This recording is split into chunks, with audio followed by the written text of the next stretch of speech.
music to the noise, yeah, the mess we make. Machine Pun Kelly get caught in the fray. Facts and logic with a twist of jest. Strip it down to truth, yeah, forget the rest. Humor blows the lies right out of the park. Look beyond the shadows that set the dark. Sparks of laughter fire up the night, bringing clarity when they blur the fight. Cut through the chaos, yeah, the tangled lies. Steampunk Kelly with a set of clear eyes. Truths and jokes gonna rock this show. Step into light where the real facts glow.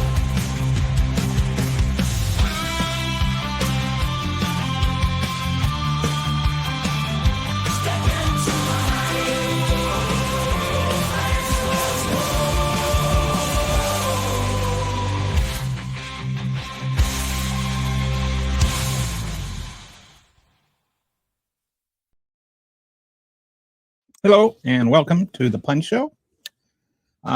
Today I'm going to talk about the Minnesota fraud cases, and then if I have time, I'll start talking about AI stuff.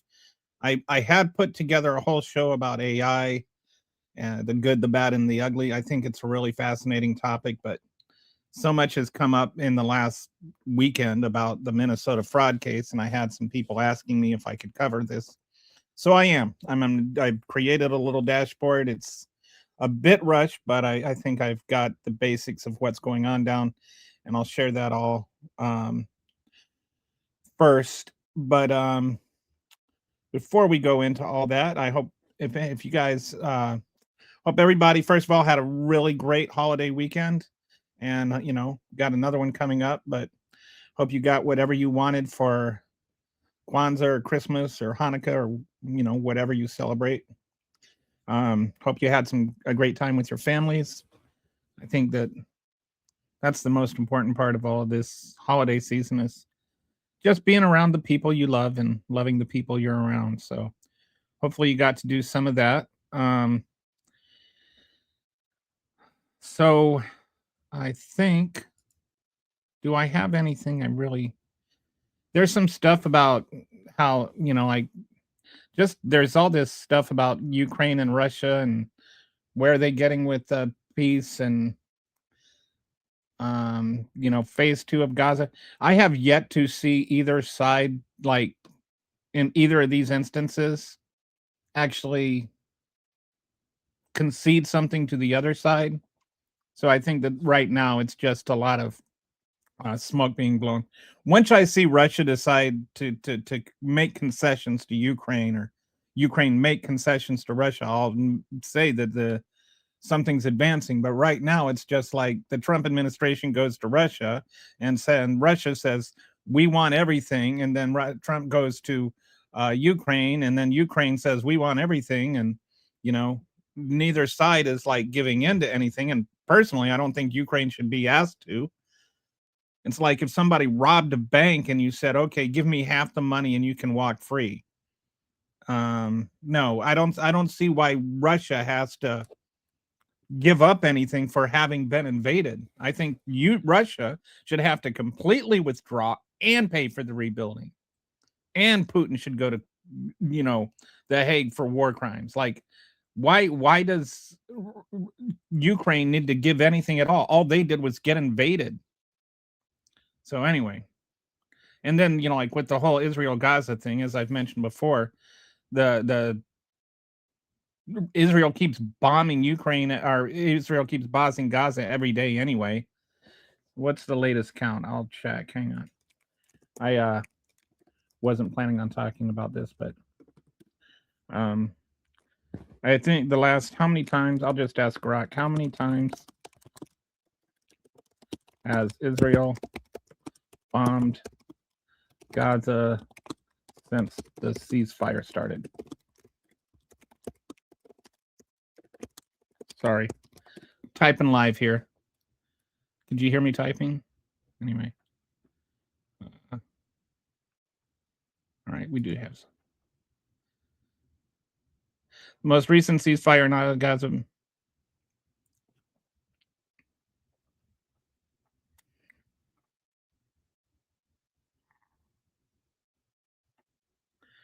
Okay. 400 to 400 Palestinians have been killed and over 1,000 injured. Around 421 to 455 bombing shelling incidents.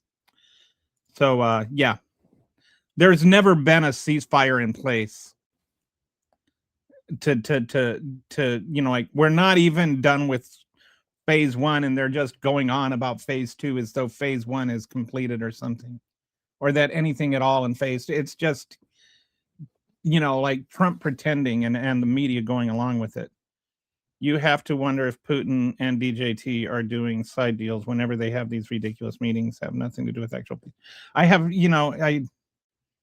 I almost like in some ways I almost don't have to wonder. It seems pretty obvious. I can't wait until Trump Tower Moscow or Trump Casino Moscow comes out, and then everybody will act like, oh, well, this was nothing. At least all the MAGAs will. So anyway, and Israel is approving settlements in Gaza, and Jared Kushner is going to be the one that has the contract to build them. It's sad and pathetic. Oh, hey, Skippy, guess what? I've got something for you. I'll go over this real quick. You asked me. I've got your thing on Waco. I did a dashboard on Waco for you, so I'll pull that up real quick because I told you I would do it, and I did it. All right. And no, Russians don't have to be the enemy, Waco or Skippy, but this is not about Russia being the enemy or having to be the enemy. So this is about let me just find this dashboard for you, Skippy. See, you didn't think I would really do it, but I did.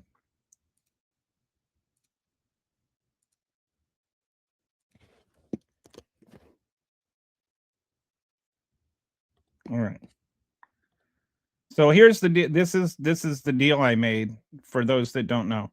I made a deal that if you want me to talk about something that's a change of subject and like really get into it and give you an honest answer, if you buy a super sticker for $2, I will do that, and then I'll show it on the next show. I didn't show it on Friday because Skippy wasn't here, but I was waiting for Skippy to come back. Skippy asked me, we were talking about gun control, and he said, well, what about Waco? And so I'll share with you what I came up with, and then you can tell me, then you can respond if you want to. But this is my honest argument. I'm not gonna, like take $2 to say somebody's right about something, but I will give the best, most good faith discussion about it. So here's what happened is this is to me the underlying question. Should a federal law enforcement be able to serve a legal search warrant without being met with deadly force? This isn't a question about gun rights, government overreach, or philosophical views on tyranny. It's a fundamental question about whether the legal system can function at all. So just for those that don't know, what happened is the FBI or the ATF had gathered evidence that the what's his name?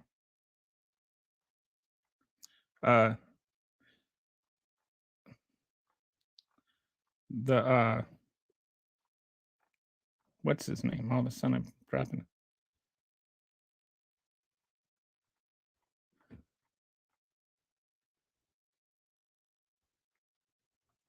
All right, sorry. What was this? What's his name, David?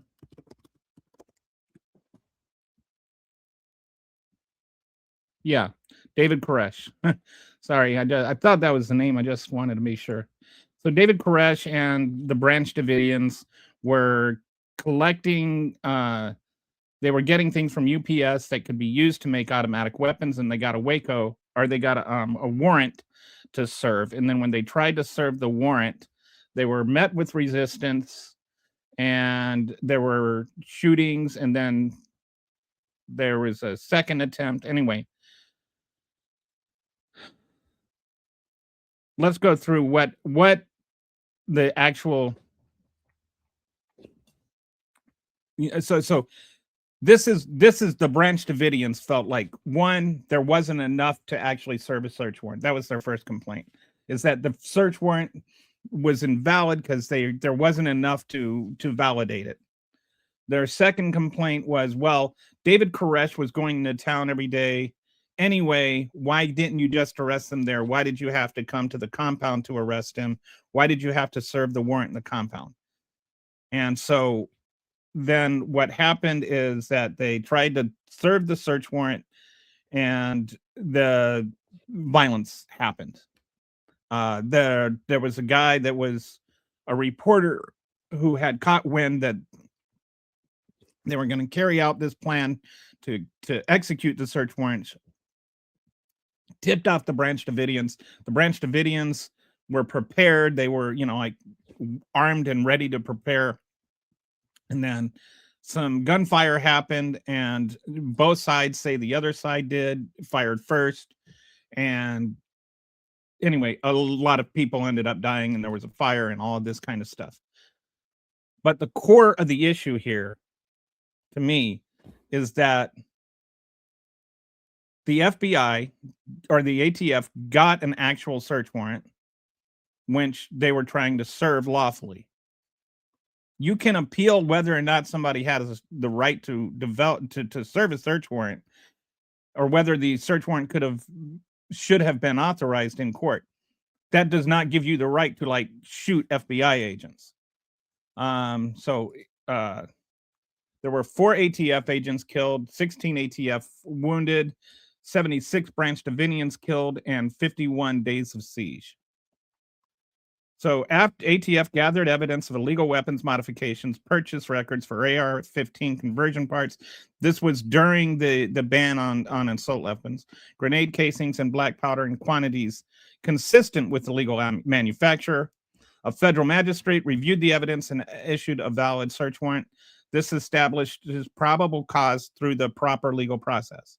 So the warrant, you can argue that the judge was wrong to issue the warrant, but the judge did issue the warrant. So the ATF was not wrong in executing it.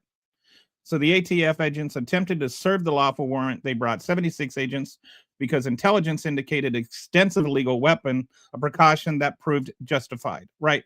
Like the fact that they were fired upon by the armed compound sort of proves that the compound was armed. Branch Davidians responded with automatic weapons fire, killing 4 agents and wounding 16. The 2.5-hour gun battle proved the warrant's allegations were correct. The presence of illegal weapons validated the warrant. Armed resistance to lawful authority, not the warrant service, caused the violence. So the question that they say is, well, who shot first? Gun rights advocates often focus on whether ATF or Branch Davidians fired first, sometimes suggesting an accidental discharge started with the firefight. This misses the fundamental point. If the Branch Davidians weren't armed with illegal weapons, no shots would have been fired. Right? Like, there was only gunfire because both sides had guns. If the Branch Davidians didn't have guns, then there wouldn't have been a search warrant because there wouldn't have been a need for a search warrant. And there wouldn't have been fire because they wouldn't have had the means to fire. Even if an ATF agent had accidental discharge, you don't get a 2.5 gunfire with multiple casualties unless the Branch Davidians were A, armed with automatic weapons, validating the warrant, tactically positioned and ready to fight, expecting a confrontation, and C, willing to kill federal agents. 4 dead, 16 wounded proves intent. So they were like, armed resistance does not become legal because you don't agree that the search warrant should have been issued. So, like, let's just take this and compare it to, like, if somebody were to do something like this with ICE. Waco scenario claimed Branch Davidians had the right to resist with deadly force because they believed gun laws were unjust. principle, if you believe federal law is unjust, armed resistance to agents enforcing it is justified. So, by the same scenario, do you believe people who believe immigration laws are unjust have the right to shoot ICE agents serving deportation orders? Like it's not, if tyranny is tyranny and you have a right to resist tyranny, what tyranny who gets to choose what is tyranny or which tyranny is just? But I get your point is that the government murdered many innocents that day, but I would say they did not murder any innocents. The innocent people that they, allegedly murdered weren't innocent because they were like firing guns on them. They didn't. No, they went to serve a warrant, and then they assaulted because they were being resisted. Did you see the pictures of the ATF? I did not see the pictures of the ATF agents posing with dead kids. And if that happened, I hope they were fired. I don't think that that's justified, but I don't think that serving a search warrant justifies killing 4 ATF agents who may have also had kids either. A Democrat or a liberal. So what do you think is okay? Do you think it's okay to kill a federal officer for serving a search warrant? Because I don't think that's okay. There were children there. Who had children there? Like, who was like, were they supposed to just like be murdered because there were children there? Like, that's not the ATF's fault. You could have, like, the Branch Davidians could have just let them execute the search warrant and there would have been no violence. The violence was initiated by the resistance to executing a lawful search warrant. So my question for you is, does the government have the right to issue a lawful search warrant? Because that's what the law says. How can they not be innocent? I'm not saying that the children weren't innocent. I'm saying that the people who were trying to kill federal agents weren't innocent. Did you? Yeah, right. Like, what about all the children being zip tied by ICE? Are they innocent? Like, you're picking and choosing who's being innocent and who's not. So anyway, that's my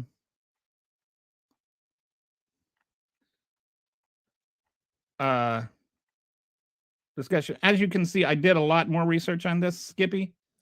And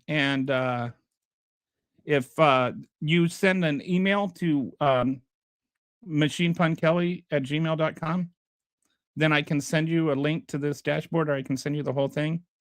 I hope that you believe that I actually followed through and really tried to answer your question. I know you probably don't agree with my answer, but I mean, I did try and really look at it. What lies are we spreading about ICE, Big Dick? We're not spreading. There's videotapes of ICE doing it. There's no lies here. I mean, it's just accepting truth. It's like, it's amazing how you can like believe anything about the mean people on Waco, but when it comes to ICE agents, then all of a sudden they can do no wrong. All right, so now, having said all that, in case you fools don't know, Obama signed an executive order to allow propaganda in Armenia, and this is like a weird thing. I've never heard that Obama signed an executive order allowing propaganda. And also, what does that have to do with Waco? Anyway, do you think that Obama was president during Waco? All right, so let's move on to the Minnesota thing. This right here, I don't know if you know who this woman is, but this is the woman that organized the biggest fraud case that everybody is talking about right now. And this is the woman that orchestrated the fraud in the Minnesota food thing. that everybody's all muck about. And as you can tell, she does not look like a Somalian woman. And that's primarily because she is not a Somalian woman. So let's look at what really happened with what's really going on with the Minnesota fraud investigation. See, so now same guy, this guy was just saying you can't say anything bad about you know, the ICE. You can't criticize ICE, but you can criticize all the Somalians.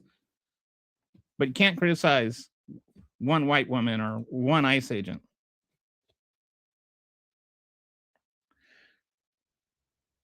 Look, if you want to complain about, I mean, I don't know where you're going off with this whole propaganda thing, but this is just a weird thing. Nobody is allowing propaganda. And also, by the way, the Federalist Papers and the Anti-Federalist Papers were propaganda. Propaganda is legal and always has been legal.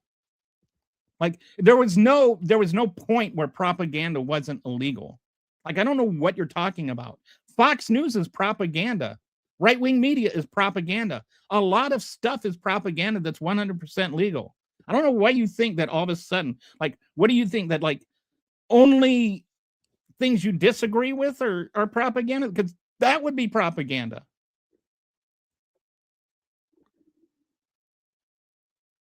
Yes. Now I am taking up for Somalians because somebody needs to. So, all right, what happened with the Minnesota fraud case?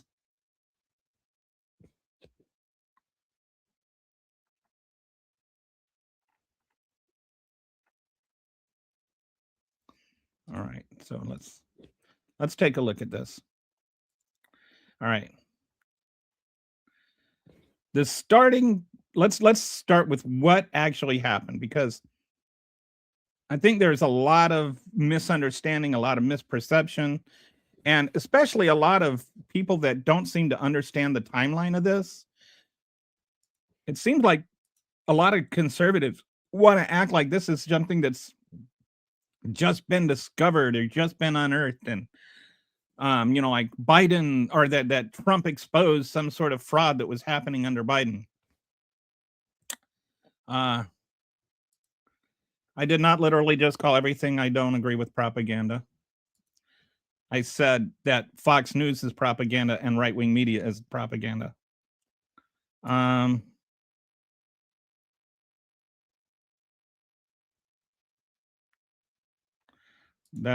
Okay, what an idiot. Okay. Misinformation site. Okay. So I haven't said anything wrong, so let's go on with this. Feeding Our Future. So there were three main fraud cases, all right? The first one was the Feeding Our Futures, the federal child nutrition program. And the federal program reimburses organizations for providing free meals to children in underserved areas. COVID area oversight was loosened to get food distributed quickly. As you can remember, there was like long food lines in this, you know, across the country. There was like real concern about people getting food during the COVID crisis, you know, during the pandemic, like the peak of you remember like the miles and miles of cars backed up trying to get food and all of that kind of stuff. And so Congress passed a law to make it easier for families to get food that otherwise would not have food. And one of those programs that took advantage of this was the Feeding Our Future organization. And so Amy Bach, the white woman that I just showed you, created Feeding Our Future as a sponsor that oversaw meal sites. Defendants created shell companies and fake nonprofits submitted invoices claiming to serve meals to children who didn't exist.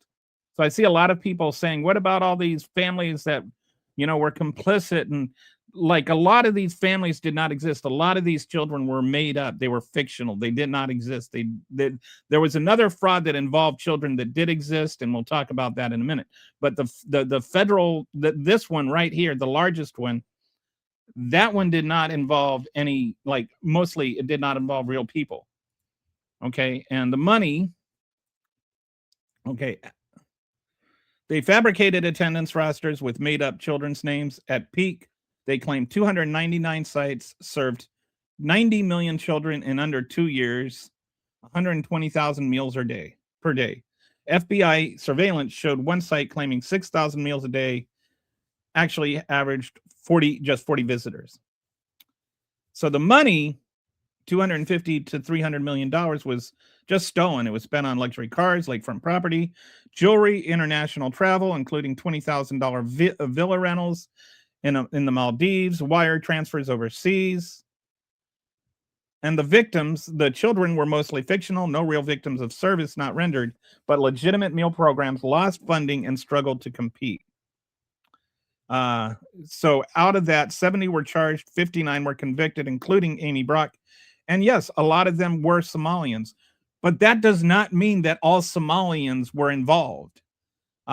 This is like, it's called a generalization fallacy, and saying, well, here was this scam that involved predominantly Somalians, therefore all Somalians are scammers, is not a fair, or I would say it is a brazenly racist generalization.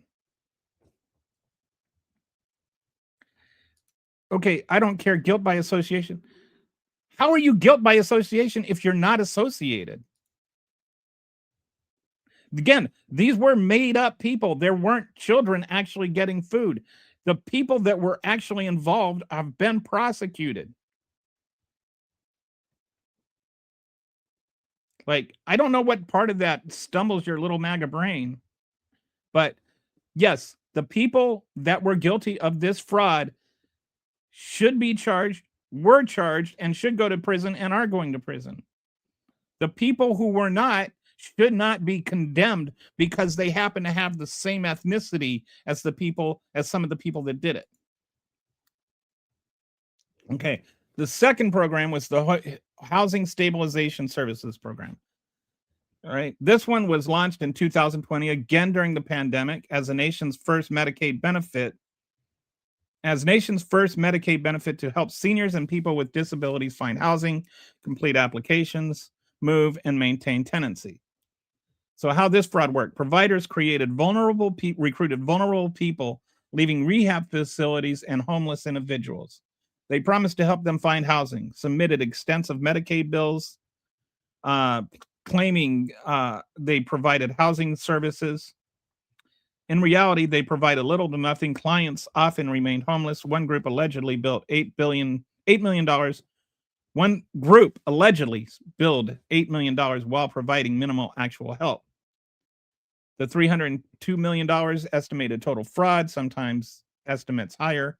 Two Philadelphia men traveled to Minnesota after hearing the program was a good opportunity to make money, registered as providers despite no ties to Minnesota. The victims, clear victims. These were the ones, the people that were actually supposed to get the help and were earnestly seeking help. They were legitimately homeless. They were legitimately coming out of rehab, and the program itself was written to legitimately give these people help, but they never got the assistance that they were supposed to get. They had no idea that they were being used as part of this scam. They never got anything out of it. They were sincere and honest in looking for help, and they were being scammed too. They were victims. They were not culprits. They weren't participants. They weren't getting something. So then we've got the autism services fraud, and here's where you have some of the parents were actually complicit. Okay. The Minnesota Medicaid fraud covers intensive behavioral therapy for children with autism. the program exploded from $1 million in 2017 to $220 million in 2024. Providers approached parents in Somali community to recruit children where kids didn't have autism diagnosis. Providers worked with professionals to get them falsely qualified. There was no child that Smart Therapy was not able to get qualified, was one quote. Paid kickbacks to parents, $300 to $1,500 a month per child, amount tied to how much Medicaid authorized. Parents threatened to leave for higher kickbacks at other centers. Providers hired unqualified 18, 19-year-olds as therapists, billed Medicaid for maximum hours when children received a fraction of treatment or none at all. So what happened is, first of all, you've got to understand that these Somalian refugees were actually Somalian refugees. They were coming out of a place where like 1.5 million people had been killed in a few years. These were like authentically traumatized people with authentically traumatized children. And there is a correlation between children that have undergone severe trauma and autism. And so then you have in their communities, they have these doctors that are telling them, look, we can help you out with your child. He has autism and we can help you out and we can give you $1,500 a month and, you know, provide care for your child. And so the parents might think this is too good to be true. And then they start, you know, when 18 and 19-year-olds that aren't qualified to do anything start coming over, they might start thinking something's up here and they're suspicious. And then they find out that, you know, well, maybe this is not on the up and up. And, you know, there's this other group over here that's offering me $2,000. And so they threaten to go if their kickback doesn't get increased. Those parents, I think maybe, you know, like they should be prosecuted, but they were also roped in by the people who are being prosecuted. And they are a minority of the responsibility and a minority of the people that are in the Somali communities. Like there have been, I think it's 78 Somalians that have actually been charged with crimes out of 80,000 Somali Minnesotans. So that's like 99.7% of the population has not been charged with anything. But you've got this kind of racist propaganda that's going around, you know, since you like the word propaganda, that it's like all the Somalians knew, all the Somalians were involved. And that's just not true. If they knew what they were doing, okay, you don't know that though. This is an assumption on your part. One, that they all knew what they were doing. None of these Somalians are innocent. You don't know that. Why aren't they being charged? All right. So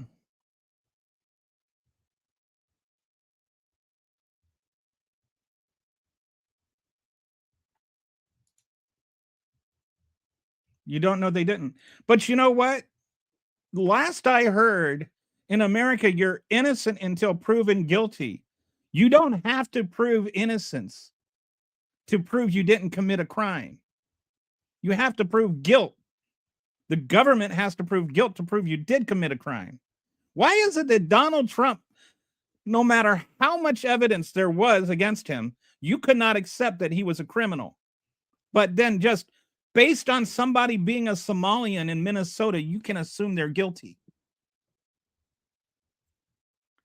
And the ones that will be found guilty should go to jail. Like I fully agree that people who commit crime should go to jail. Would you agree that people who didn't commit crime shouldn't be accused of doing, shouldn't be treated as though they have? Like, you need to understand that only 70 people have been charged out of 80,000. And you're making all 80,000 guilty of what 78 people have done. All right. That's 79,918 people who didn't do anything that you're ready to say are guilty just because they're Somalian.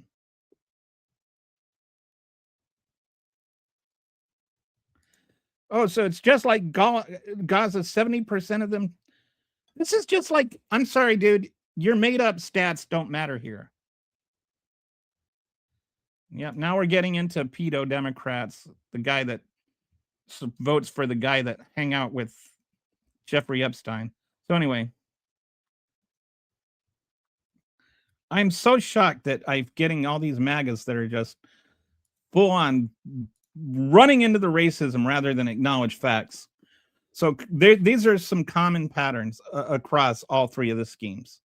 One, COVID era loosened oversight. Federal guidance was move the money fast, create opportunities.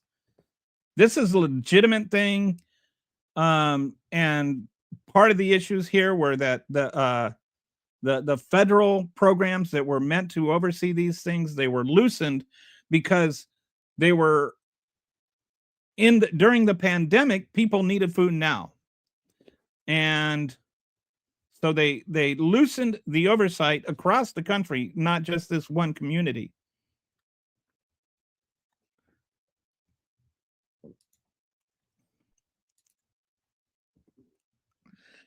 The provider recipient conclusion. The trust within tight-knit Somali community was exploited by fraudsters. And I think this is something that goes into it. This doctor that's telling you it's okay, you trust that doctor, you believe that doctor.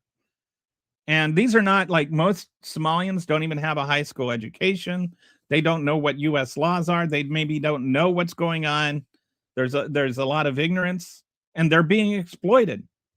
And even if they suspect on some level they're being exploited, they don't know. And then once they know they're being exploited, or really have a strong feeling they're being exploited, they're afraid of getting deported. They're afraid of prosecution. They're afraid of what happens if they say anything, because they've participated in it, but they didn't start participating in it knowing they were being exploited. They started participating in it knowing that their child was traumatized and, possibly autistic. It's not as simple as Somalians are bad as some people are trying to make it out to be, especially in this timeline. Okay, deport all illegals. 95% of the Somalians are actually American citizens. This is another thing that's been going on. A lot of this. They're citizens. They're not illegals. You can't be an illegal citizen. I just want Democrats like this guy to care about American. I care about American citizens the same way they care about, I don't know what criminal foreign invader you're talking about, but yes, I care about American citizens. But if you cared about American citizens, then you would care about this, because these are American citizens that you're criticizing. Ignorance is no excuse, says the person who voted for Trump, especially the fraudsters. But fraud requires intent. Like, you can't be ignorant and then say, like fraudsters. You know who's a convicted fraudster? I'll give you a hint. His name rhymes with Donald Trump. Okay. Hey, don't.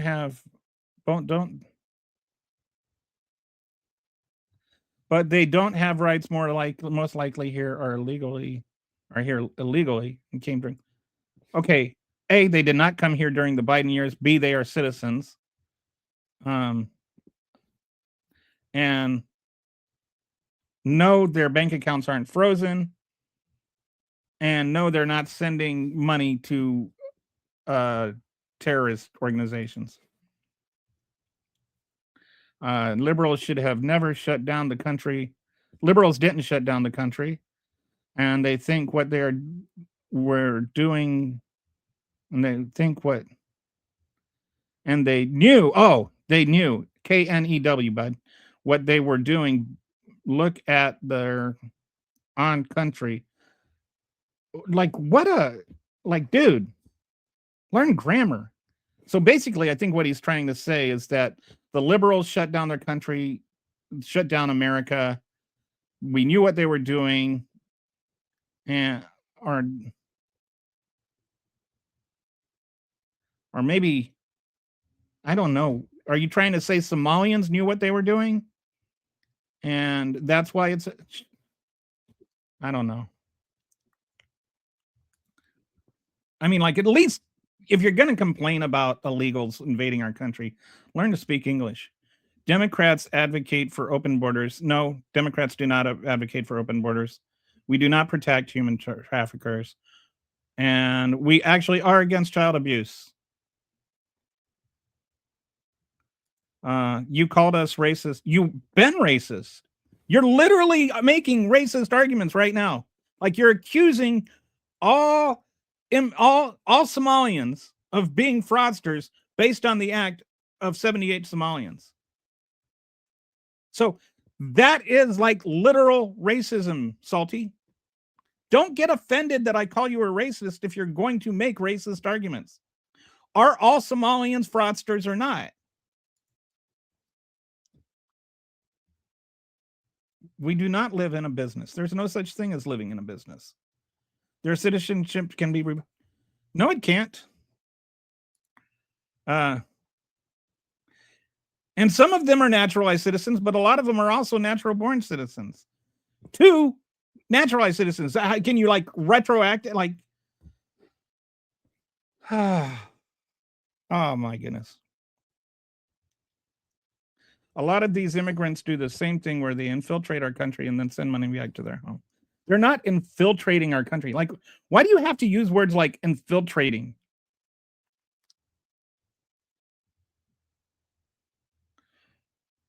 The Somalians who are here are refugees that were fleeing their own country because of the violence there.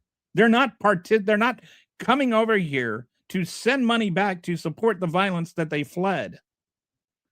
Like, they were fleeing. They're refugees for a reason, Salty. They're not like, they were just victims. Do you realize that? That some people in this world are just not responsible for the country they live in? They're not responsible for the violence that was there. They were being persecuted. Do you have any idea what happened in Africa? What's been going on in Africa? Like, basically for the last 150 years, like, why there are wars in Africa and stuff. Like, goodness gracious, read a book, dude. What happened is we, like Europe, colonialized Africa, and they went into Africa and they carved out countries out of regions that they conquered. And those regions that they conquered had different tribes within them. And a lot of these tribes had historic conflicts between them. Then, when the colonialists pulled out and left those countries, those tribal conflicts resumed. And so you have a lot of warring going on between these old tribes in that they inhabit the same country now, but they weren't naturalized countries the way they were in like Europe, where like the Germanic tribes kind of eventually grouped together and formed Germany.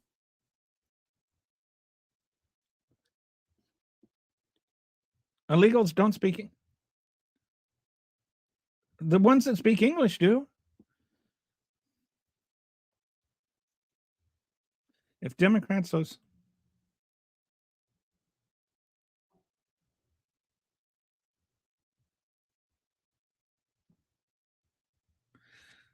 I agree. I honestly have just... I lament that you cannot have an honest conversation about anything. Democrats won't ever have another Democrat. Since 1988, only one person has won the popular vote in their first term that was a Republican. I would not get too aggressively excited about Donald Trump winning with a plurality of the votes, and you probably don't know the difference between plurality and majority, so I'll explain it to you. Donald Trump did win the popular vote, but he won it with a plurality. The difference between a plurality and a majority is plurality means you got the most without getting the majority. The majority means you got over 50%. So Donald Trump did not even get half the votes. The last president to win with the majority of the votes that was a Republican in their first term was George H.W. Bush. George W. Bush got the majority of the votes in 2004, but that was because he was running for re-election, not when he was running for his first election. He did not win the majority of the votes in his first election. So I am a pathetic loser. Okay. Oh, wait. No, click that wrong one. Oh, here we go. Here, you are a pathetic loser, as opposed to being like a glorified loser, or like what, like most aren't losers always pathetic? I've never had one Somalian friend. I'm sure they're happy about it. Repeat what a loser you are. Reaper, what? Oh, Reaper, what? Okay. I used to be a racist, but I don't drive fast anymore. Okay, that's a good pun. Only 78 frauds today. That number will go up tomorrow, just like the. Do you realize that this whole thing did not just break like last night? I'm going to go into the timeline in a minute. Actually, maybe now's a good time to go into the timeline instead of just reading through the hate comments. All right, so let's go back to the thing here. So for a lot of this, the fake billing services were never rendered. Community members were victims used to inflate numbers, had identities stolen. Some of them had their identities stolen. They never even realized that they were, being involved in this. Some of them, like the victims of the housing fraud, never received the services they were promised, or they were economically exploited. There were fear of being labeled racist. Okay, so this is one of the legitimate criticisms of the Democratic Party in Minnesota, is that they were overly sensitive to, if we, once the federal government alerted them this is all happening, they were too concerned about being labeled racist and having that used against them in the next election. So they did not respond appropriately, and they kind of brushed it under the rug. And that is a legitimate criticism of the Democrats, is they were too concerned about being accused of being racist to actually respond to some, a fraud scheme that was legitimately mostly Somalians.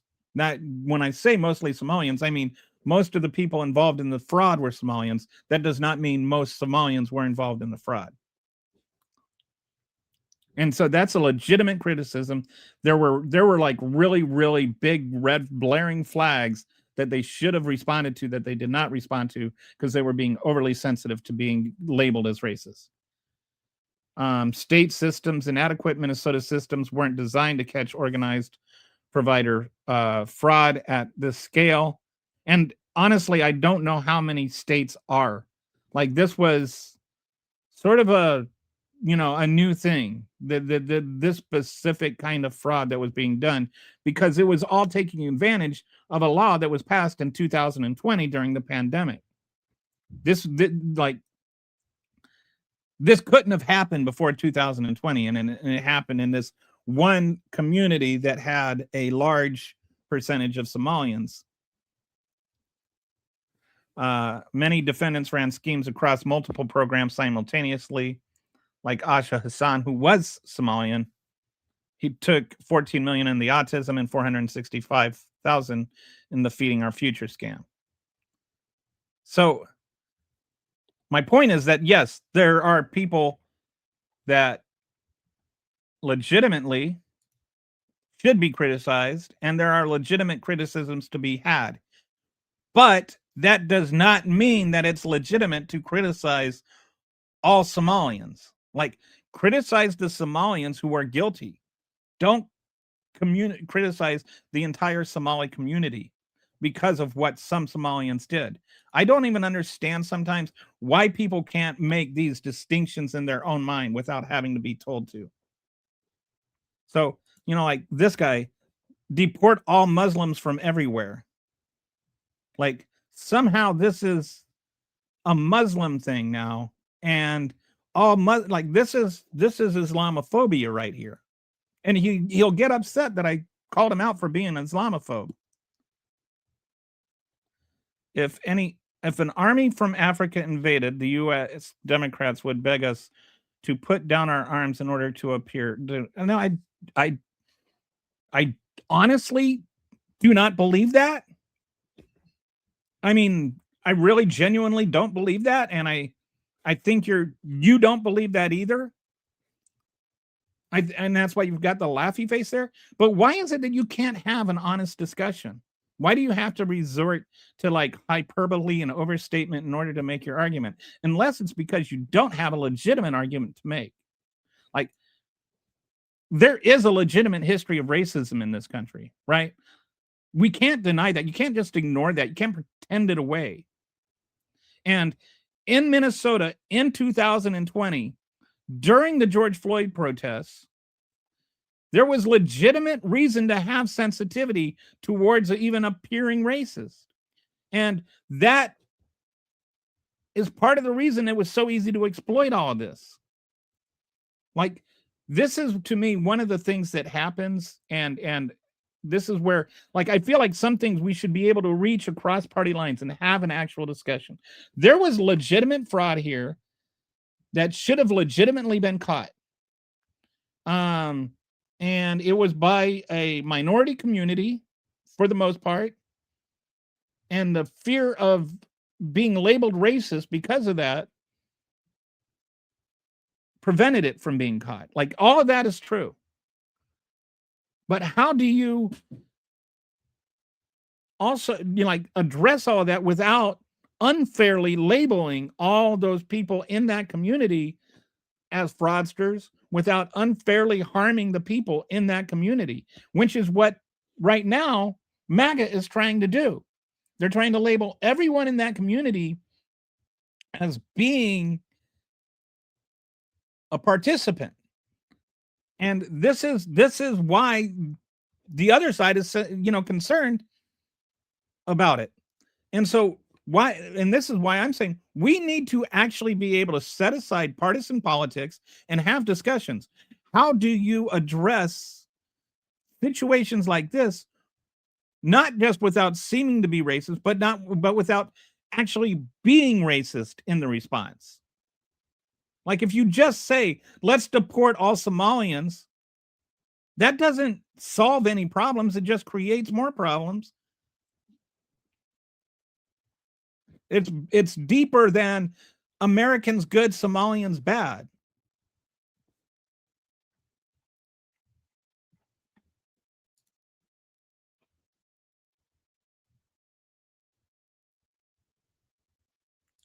So yeah, see, of course, I mentioned George Floyd and so of course that's bringing out racist comments.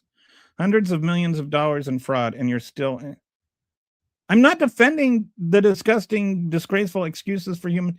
Okay, first of all, when you start calling people excuses for human beings, then you're saying they're not human beings. And they are human beings.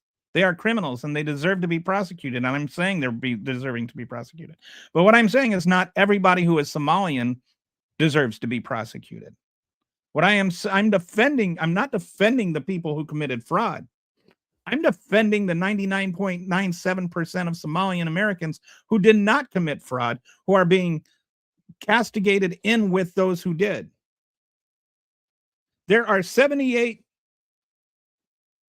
Somalians who committed fraud, who have been proven to commit fraud. There are about 250,000 Somalian Americans in the United States. There are 80,000 Somalian Americans in the state of Minnesota. Most Somalian Americans did not commit fraud. Let's stop casting aspersions on all of Somalian Americans because of what 78 did. That is all I'm saying. And if you can't understand that, if you can't understand distinguishing the actions of a few between that and casting aspersions on an entire ethnicity, then you are in fact a racist, because that is by definition a racist argument.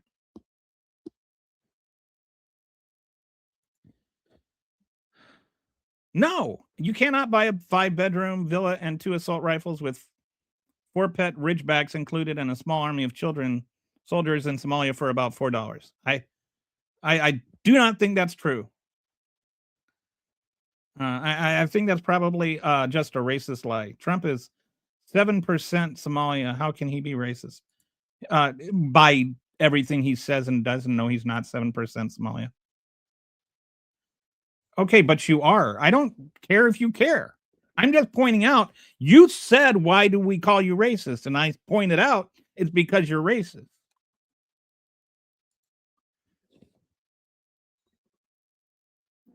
What about all the Somali families that took their kids to care facilities without dropping them off? Okay, I think what you're conflating here is that some of these kids were made up. You know, there were some families that were actually involved. There were also families that didn't exist. There's also families whose identities were stolen. So some of these families that took their kids and dropped them off never actually got any money. It's just, all fraud from the practitioner. The ones there were some families, not all of the families, that were receiving kickbacks, and those should be prosecuted. But this is, again, a very small fraction of the Somali community. Trump and Elon can create Doge. Elon cancels Adobe Premiere Pro contact with government. This prevents redactions. Oh, we're talking about the redactions now. So there must be a side conversation going on there. Even here, my Muslim neighbor, they act so supremely. And if you tell them they got bad attitude, they will say Islamophobia. Gee, they act like they're better than you. They won't acknowledge you're better than them. Is that your problem? They like, what do they act so like? If this is your English, they might actually be better than you.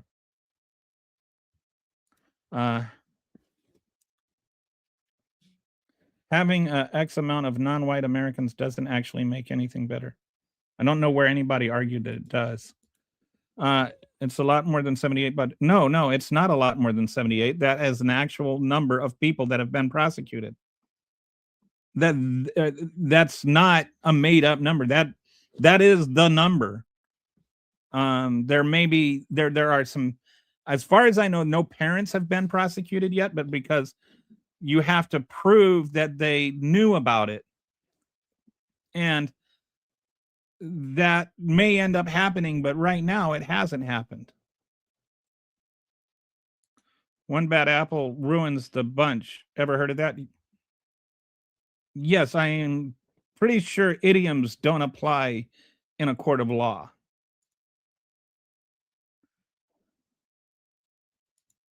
Internally, the simple fact the liberals did not try to force diversity. I don't even know what that's supposed to mean. Liberals did not try to force diversity. They tried to feed children. And President Trump, by the way, signed that act into law in 2020. That law was signed by Trump. It wasn't signed by, liberals. And the goal was to feed children during the pandemic. That's not a bad thing. All right. So let's go back to this. So the scale of the fraud, 78 people charged. You hear that? 78. 78. That's not a made up number. That's an actual number. 59 have been convicted. 250 million were just for the feeding our children. And when you combine the three schemes together, it's over $1 billion. I know that, Donald Trump has, ginned up that number in Donald Trump typical rhetoric, but it's about $1 billion. And which is, by the way, $1 billion too many. I'm not trying to justify that.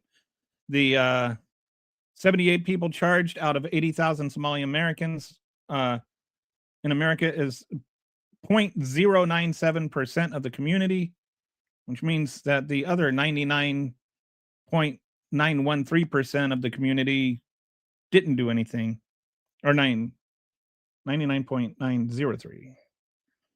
The ringleader of Feeding Our Future, Amy Bach, was white, still is. Multiple fraud schemes exploiting COVID-era loosened oversight across various programs. And the Somali American whistleblowers. Oh, yes, this is another thing. The whole thing that blew it open were also Somalian Americans. Like, they're the ones that tipped everything off. It wasn't, like some good faith MAGA saw what was going on and blew the whistle. No, Somalian Americans are the ones that blew the whistle. They're the ones that tipped off the FBI. They're the reasons that the whole thing got blown open. So why aren't you judging all Somalian Americans by what they did and not by what the fraudsters did? Okay, so this is like an investigation timeline. In 2019, under the Trump administration, before any of this started, Minnesota's Office of Legislative Auditor conducts review, identifies concerns with program oversight, reports states unable to substantiate terrorism links, but notes oversight gaps.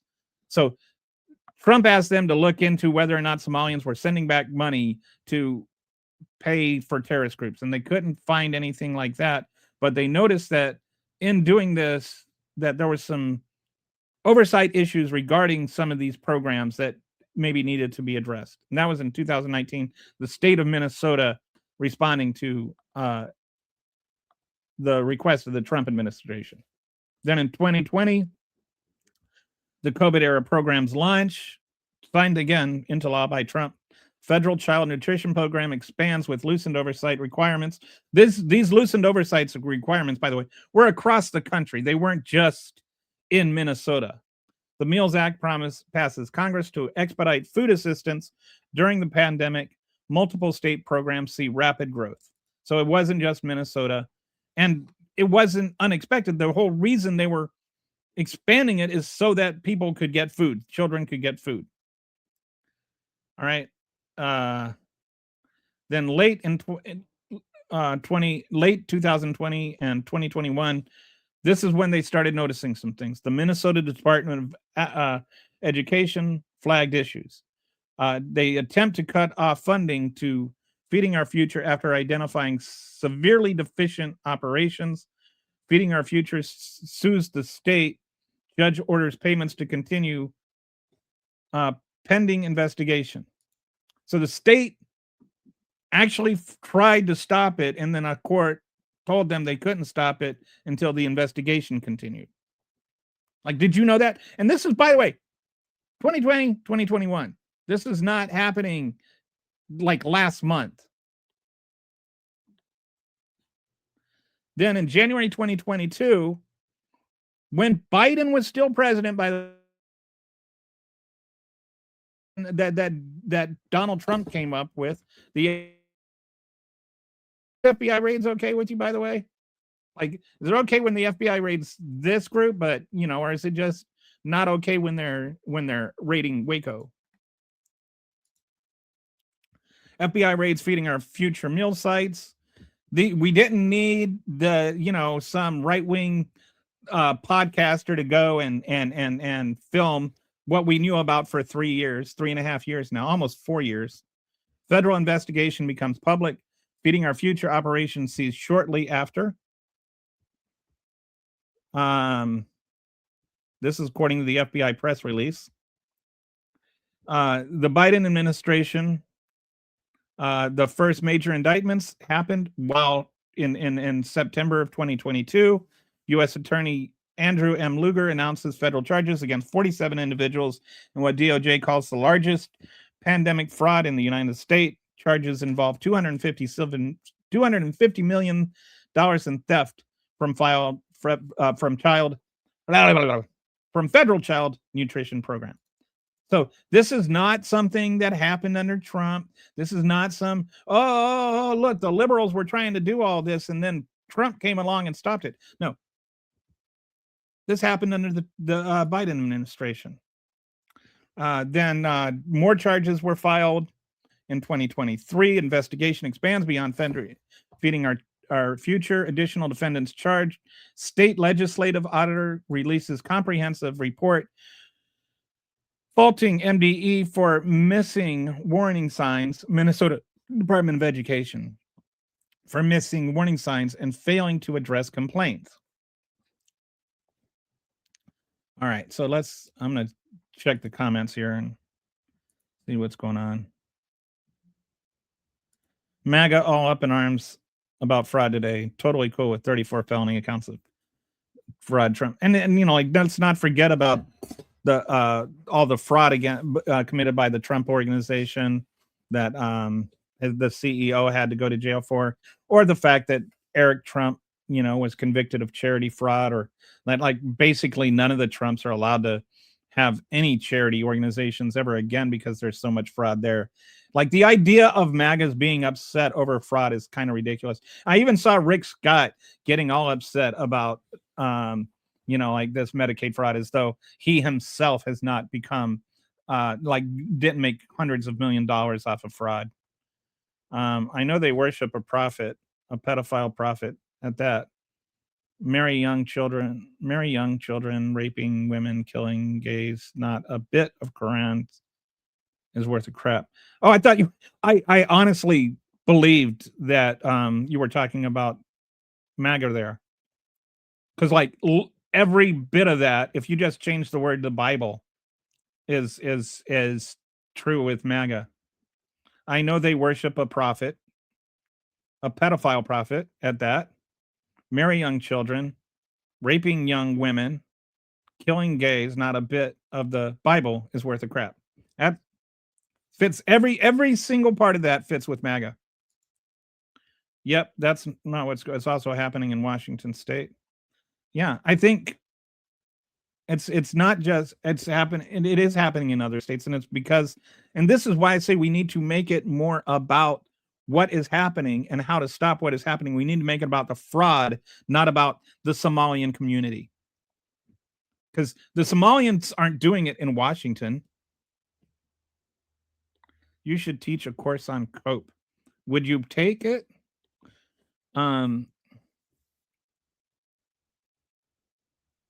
Yeah, Muslim on 1979. That's what they say in the Philippines after they stay. They say after they say Muslim originated in Philippines, which is my ancestors never recognized it, and saying there are the only holy. I don't know what that means. Okay. Okay, so 34 changes, all of the same charge you turned. Yes, 34 different. That's like saying you can't call somebody a murderer because they killed 34 different people. He committed 34 separate acts of the same felony. Every time he signed a check, he committed a felony.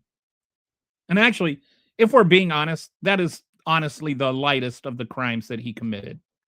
I mean, let's not pretend he didn't try to overthrow the country. Let's not pretend he didn't actually steal a bunch of classified documents, including like war plans and including nuclear secrets.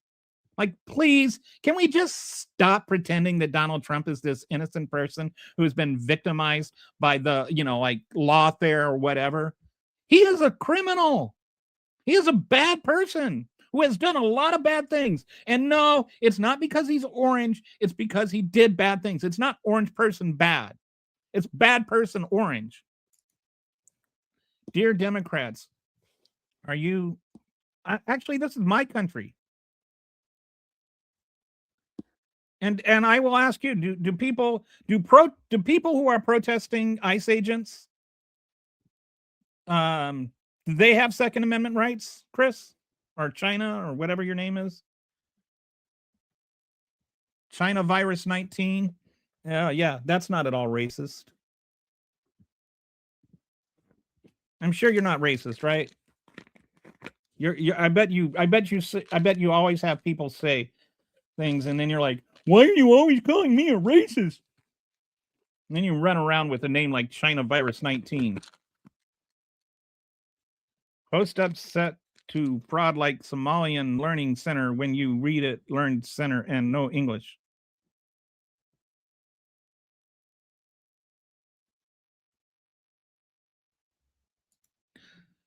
List charges that actually stuck and weren't about the feelings.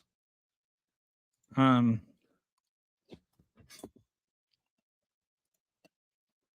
of the charges were dropped. They just were stayed until after his election. I have no issues going to war with regressive left-wing Americans. So you're willing to kill me because I don't agree with you. This guy is so full of shit. The Trumps weren't stealing from. They were.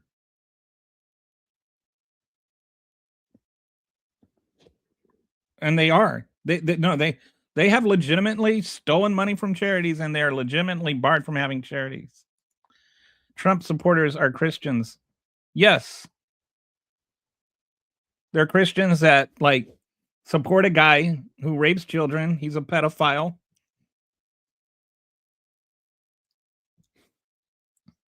Everything they're homophobic, transphobic, and they want to force their version of Christianity down everybody's throat. No, I'm not blinded by hate. Okay, so got a lot of denialism going on here. Limbaugh laws now. He's looking up at you right now and saying amen. Gosh, it's hot down here. James Comey case dismissed.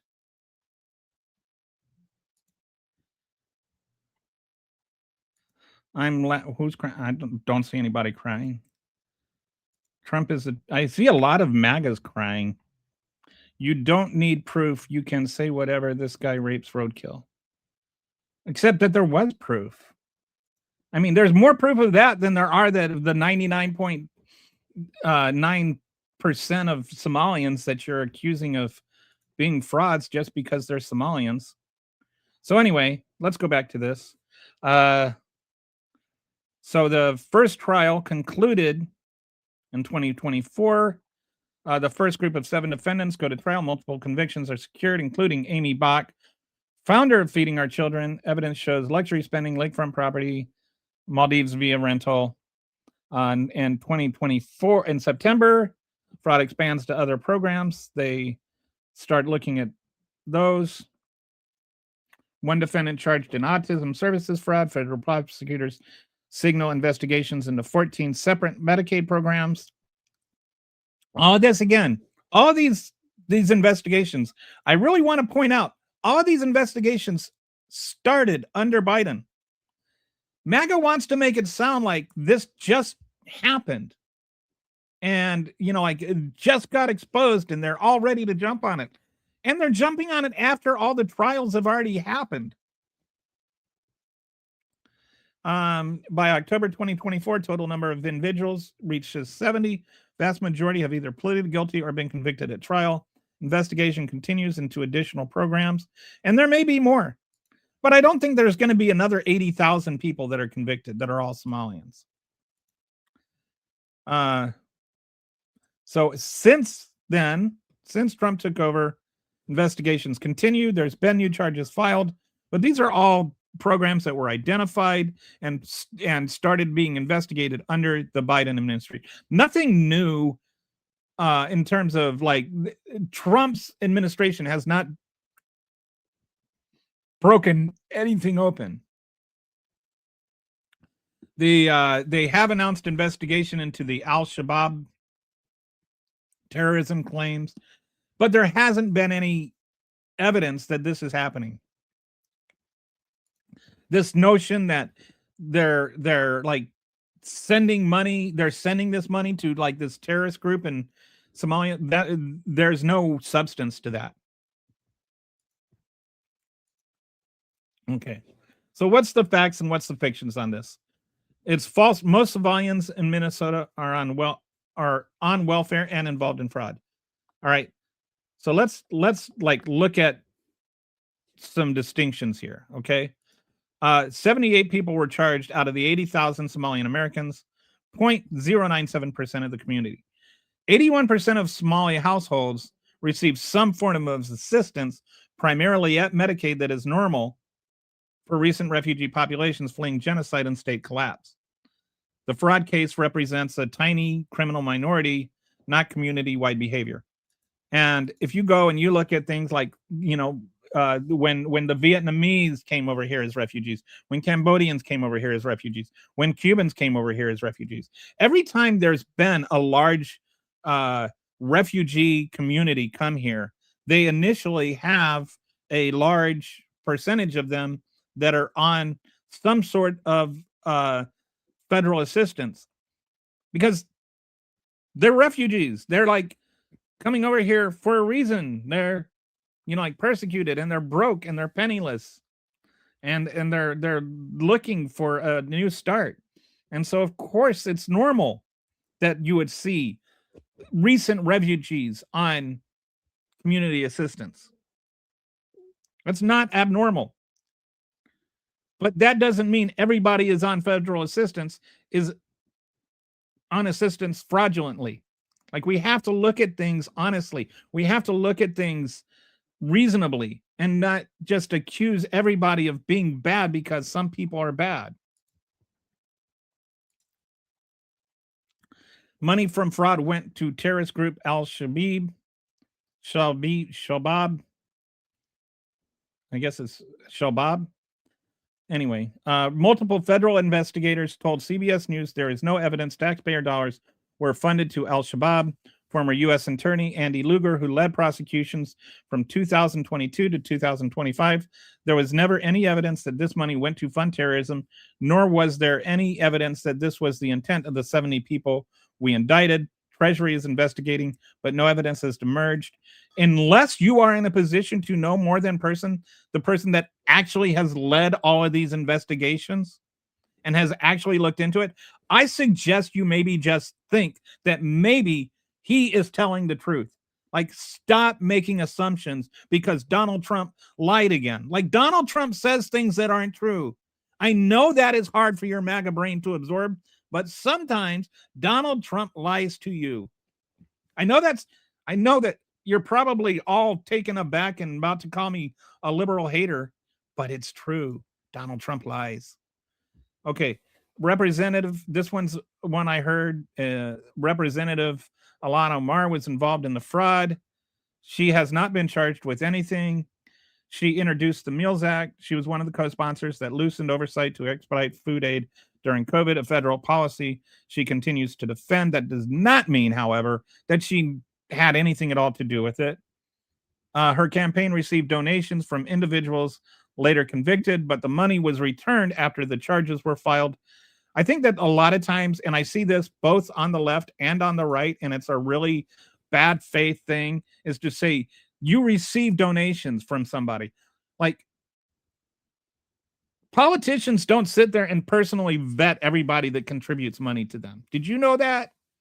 They don't like do a background check on every single person that donates money. You can have money donated to you and not know that that's, ill-gotten gains.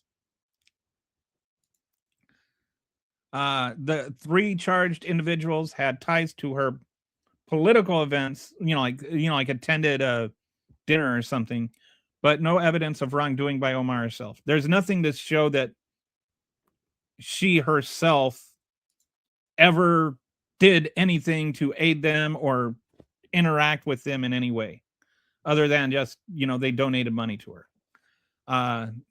Governor Tim Walz failed to act on the fraud. This part is partially true, but there's nuance. State officials from the Minnesota Department of Education identified problems early and tried to cut off feeding our future in late 2020. A judge ordered payments to continue.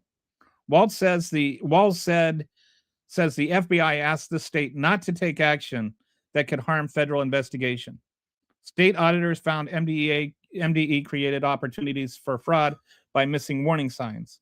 Walz has not been charged with wrongdoing. Criticism is about administrative oversight, not criminal conduct. Walz took personal responsibility and launched fraud prevention program in December of 2024. So you can say, well, that's a little late in the ballgame, but you can't also ignore that, the FBI asked him to not do it. The judge told him not to do more. There's more there than, well, Tim Walz could have done more and he didn't. There's nuance. And I know that nuance does not work in today's politics. I know that, like just everybody, like, I don't think that means he was faultless. Like, could he have done more? Could he have done more sooner? Possibly. I don't know what, but I know that that was more complicated than just he ignored it because he didn't want to look racist or whatever.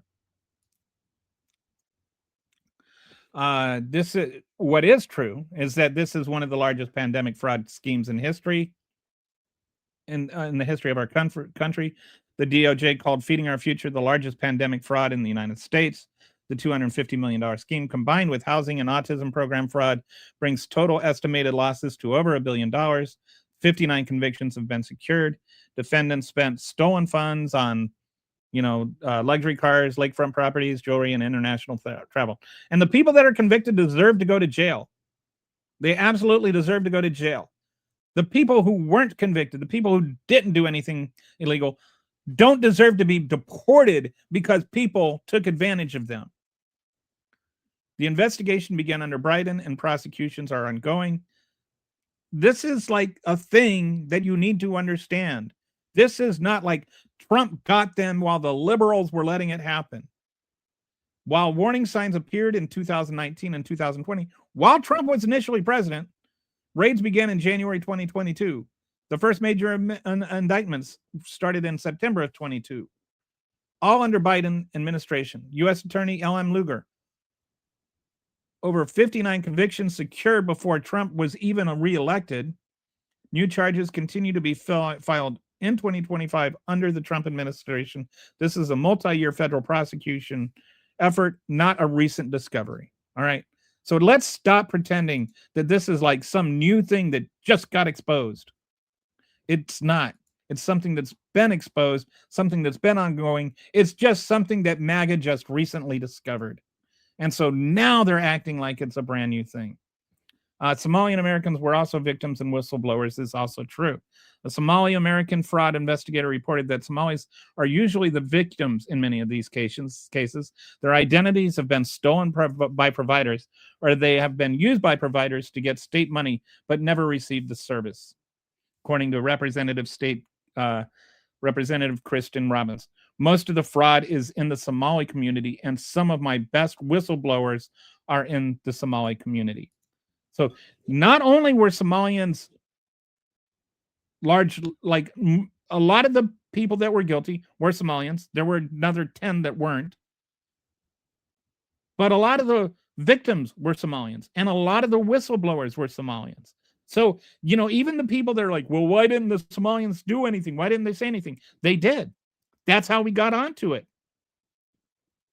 We wouldn't know this was going on without those Somalians. So why don't you encapsulate all the Somalians with those Somalians instead of the ones that were committing the fraud?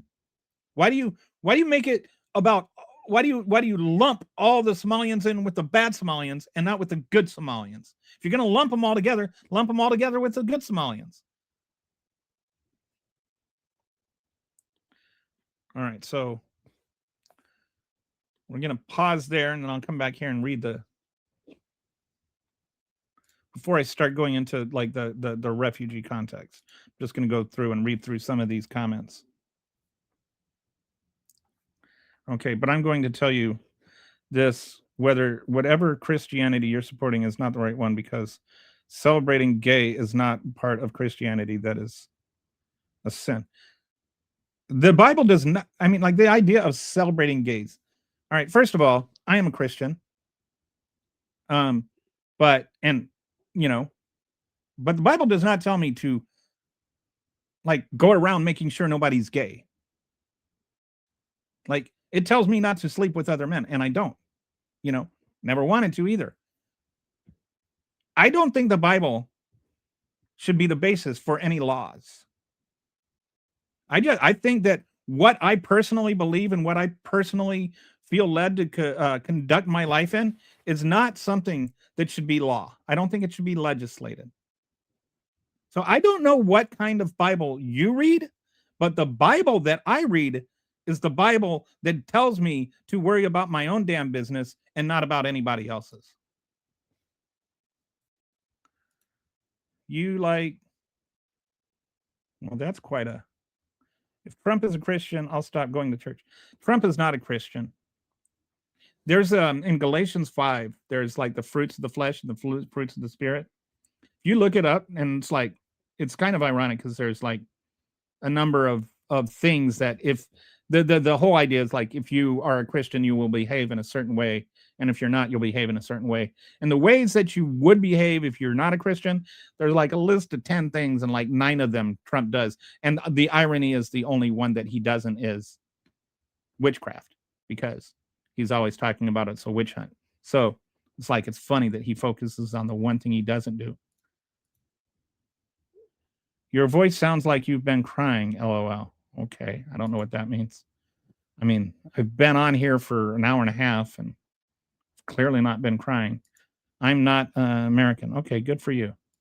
MAGA crybabies. All are PDF files. Like I did for a second. Like I was stupid, and like it took me a while to figure out when people were putting PDF files. They weren't talking about PDFs from the Epstein files. Anyway, I'm a little slow on the uptake on some of the social media lingo. Limbaugh letters, Limbaugh files, Limbaugh letters. Limbaugh says, I don't know what. Why are you talking about Rush Limbaugh? Democrats have always been racist. Yeah, they were racist for a while. I don't know what. I mean, it's such a.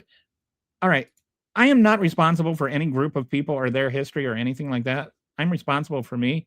I'm not the one saying that an entire group of people is guilty of fraud because of what 78 people did. But many of them are Americans. 90% of them are Americans. And as far as I know, all the ones who have been convicted are Americans. Deport every illegal. Okay. That's just like,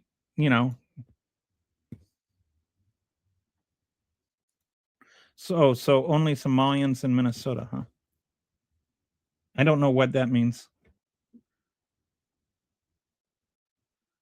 I mean, we're talking about the Somalians in Minnesota, and we're talking about the Minnesota Fry case. So, yes, I don't know what that question was meant to imply.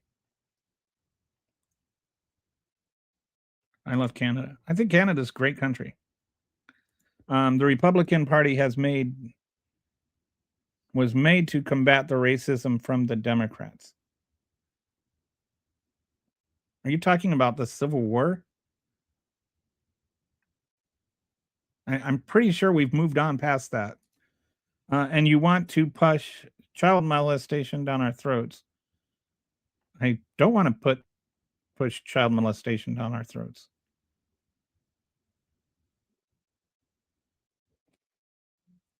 I don't know what a chomo is. Google Texas, Ohio, NYC, Michigan, NC takeover daycare. I don't have time to go Googling about stuff right now. I'm in the middle of a podcast. Okay, so we're just done with you. Fun fact, MAGA is the name of the 5th and highest level of priest in Anton LaVey's Church of Satan website. That's funny. I don't know what that is. Is that is that something they named after MAGA, or is that a name that it existed pre-MAGA? Libtards, stop covering for. What are we covering for? Can you tell me what they did? I bet you think that she married her brother, right? I bet you spew that rhetoric. Biden wasn't leading the country. He was practically brain dead and didn't even know where he was at the time. Okay. That doesn't change the fact that the investigation started under the Biden administration. President T, I still stand with Trump, and we, all the people, are with Trump.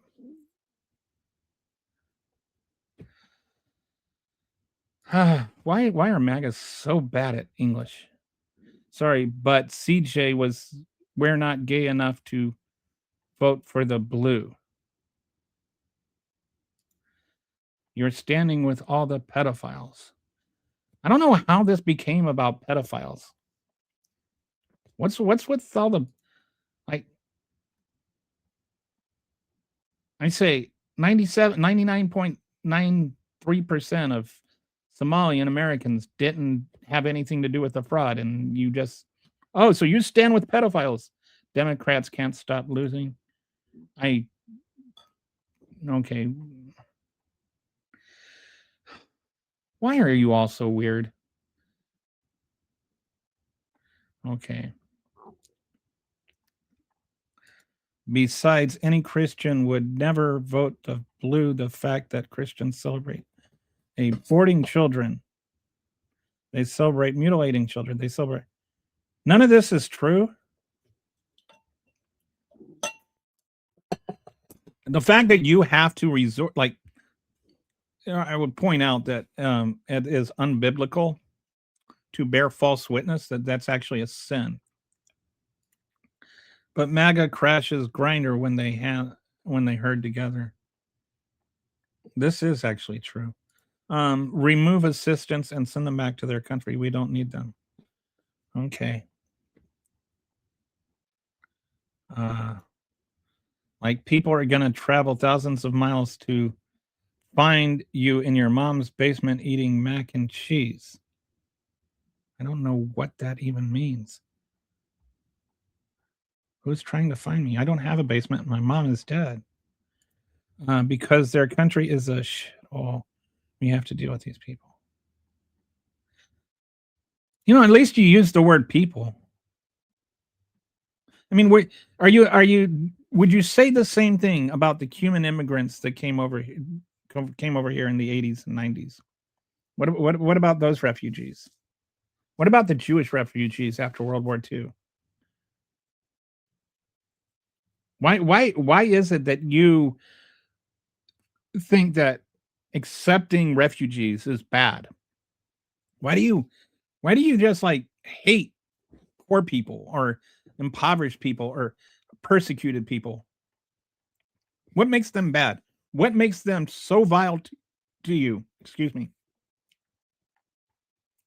What makes them so vile to you? I honestly don't understand. Why do you hate Somalians? Like, why? Why do you hate them? What have they done to you? Have you ever interacted with anybody that's Somalian? Like, why do you hate them personally? Like, why do you have such vile rhetoric for them that you would say something like that?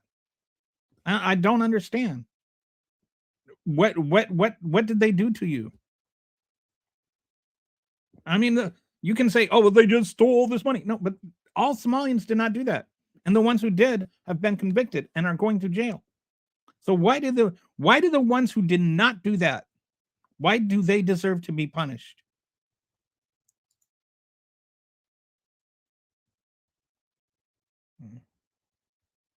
I don't even.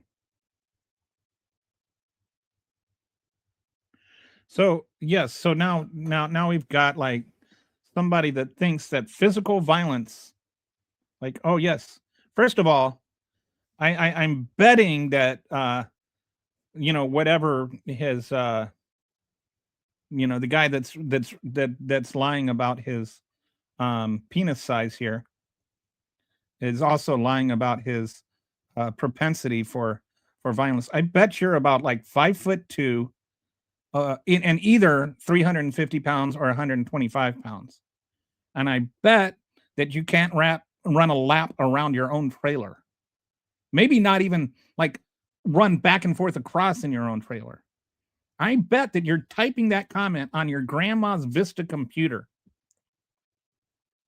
I bet that you actually had to look up the word bud in the dictionary.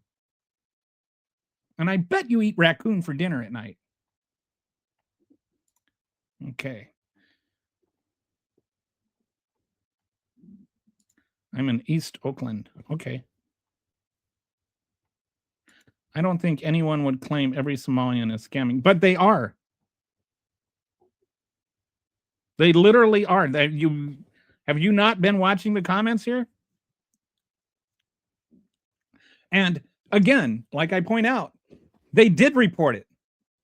They're the reason that we knew it was going on, according to the people that investigated it. The whistleblowers were Somalian. And part of the reason that the scam worked is because they were a tight-knit community. It was these people that like have no high school education, no idea what this country is. No, like many of them can't even read because they've been like persecuted their entire lives. That like 1.5 million Somalians were killed in a few years. Like you realize that, right? Like these are not people that were like just, like grew up in a regular traditional school. And they came over here to flee death.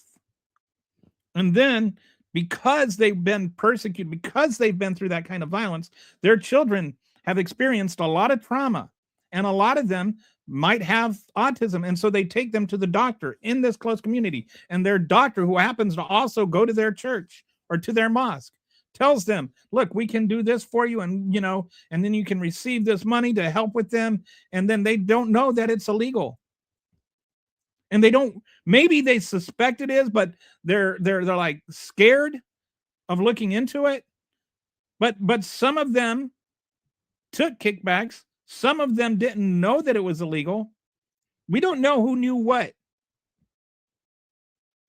But we do know that the reason we know about it is that some of them felt like this was wrong and told the FBI, and that's how we got the whole thing triggered. The best informants, according to the FBI, the best informants were Somalian whistleblowers. So don't say, well, they knew about it and didn't do anything. The whole reason that we investigated it, the whole reason that we busted it open is because of Somalians who knew about it and did do something about it.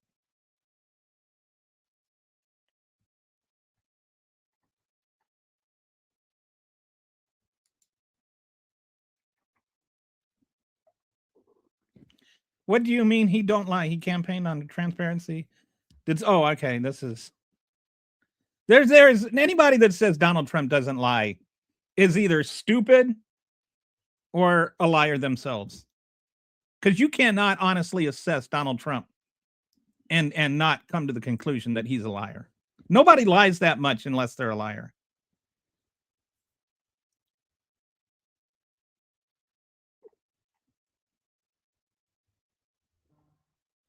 Democrat presidents never lie, though. No, Democrat presidents do lie. I never said they don't. I would pick Barack Obama's or Joe Biden's word over everything versus Donald Trump's. If Donald Trump said the sky was blue, I would run outside to see what the hell happened to the sky. Donald Trump is a chronic liar. Virtually everything that comes out of his mouth is a lie. Traditional lies by politicians are framing things in a certain context that is favorable to them. But there's a fundamental truth behind them, or like they're skewing the truth, they're straining the boundary of truth. Donald Trump just flat out lies about everything. I think it was over 35,000 in 4 years, and that's just the first 4 years. He's gotten worse since then. Like he said things today. Every sentence he says at this point is basically a lie.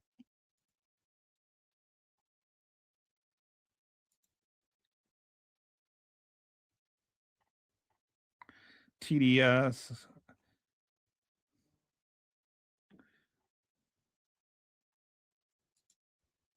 So I think this was meant sarcastically, but I think this is a big part of the reason why you're seeing it come out.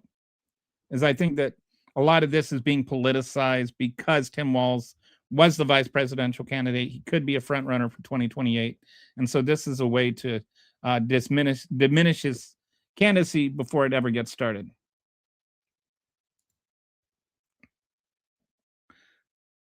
Are you seriously suggesting there aren't underfed kids in the United States? Like, especially like in 2020 during the pandemic? I like how this freak voice rises every time he says Donald Trump. Okay. They believe him at the rallies. They do. They also believe him when he's not at the rallies. What a loser. At least you spelled it right. I get called a loser a lot. Walls for president. Okay, tell us what he lied about. And that would be like an entire month's worth of shows. He lied when he said that he was going to bring down prices on day one. Arguing with MAGA trolls online. It's like arguing with Down syndrome people. Even if you win the argument, you're a loser. I mean, I will say there are some cases where I've been able to at least engage in some objective conversation, but I like most of what I see is just like you're an idiot. I wrote a song, by the way, that about the MAGA war on apostrophes. You thought, I think, yes, I do think Obama is truthful. I don't think that. I think, yeah, I think Obama is truthful, and no, I don't think I'm a fool. You think Trump lies because you're too dumb and brainwashed to look it up and put it. No, I'm fully aware of what he lies about. And I'm fully aware of, like the little equivocations that go along with it. No, Trump is a liar. That's not a matter of belief. Better question is, tell us what he hasn't lied about. True. I don't know. Like I said, if he said that, the sun rises in the east and sets in the west, I would wonder what the hell happened to the sun.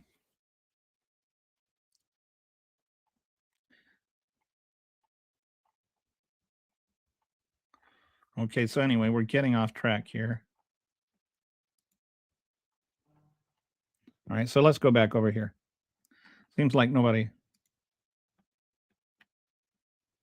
If Trump said the earth is flat, they would believe it. Like Donald Trump says that global warming doesn't exist. He says climate change is a fraud. Like that's just obdurate. All right, so let's go back to this and finish this up. Okay. So the other thing that I want to point out is, like, these are refugees, and that matters a lot because there's a commonality with refugees. And if you, like, there was a large contingency of refugees from Cambodia that settled in Rochester, Minnesota. And so I wanted to look at that because I think both what they have gone through and what they have come to in the United States is comparable. In Somalia, there were 450,000 to 1.5 million people that came over here from the 1991 Civil War. Well, not the people that, like, there was a civil war resulting in about 1.5 million people, and then that civil war is where a lot of the Somalian refugees are coming from, and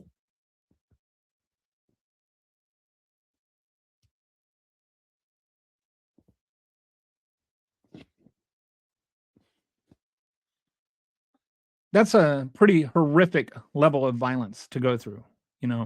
Ilhan Omar is one of the ones that went through that level of violence and came over here as a child.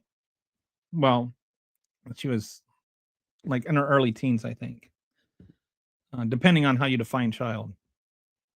Like, I mean, if we're calling adolescents or pre-adolescents children, like usually when I think of a child, I think, like under 10. Anyway, 2.3 million refugees, displaced persons ongoing. So that it's not just about the number of people that were killed. There's the number of people that were displaced. Most Somalian refugees fled genocide, state collapse, and famine, arriving with severe trauma and minimal resources. They didn't like save up and move here. Like Vietnamese, when they came here, they had initially high assistance rates, but then Over time, they now have a median income of $52,000, educational attainment equal to U.S. average. Cuban refugees received extensive initial support via Cuban Refugee Program. Assistance peaked in 1973, then declined annually. Cambodian refugees fled the Khmer Rouge. I don't know if you know about Pol Pot and the Khmer Rouge, but he wanted to like kill everybody that was over 12 when he took office and seized power.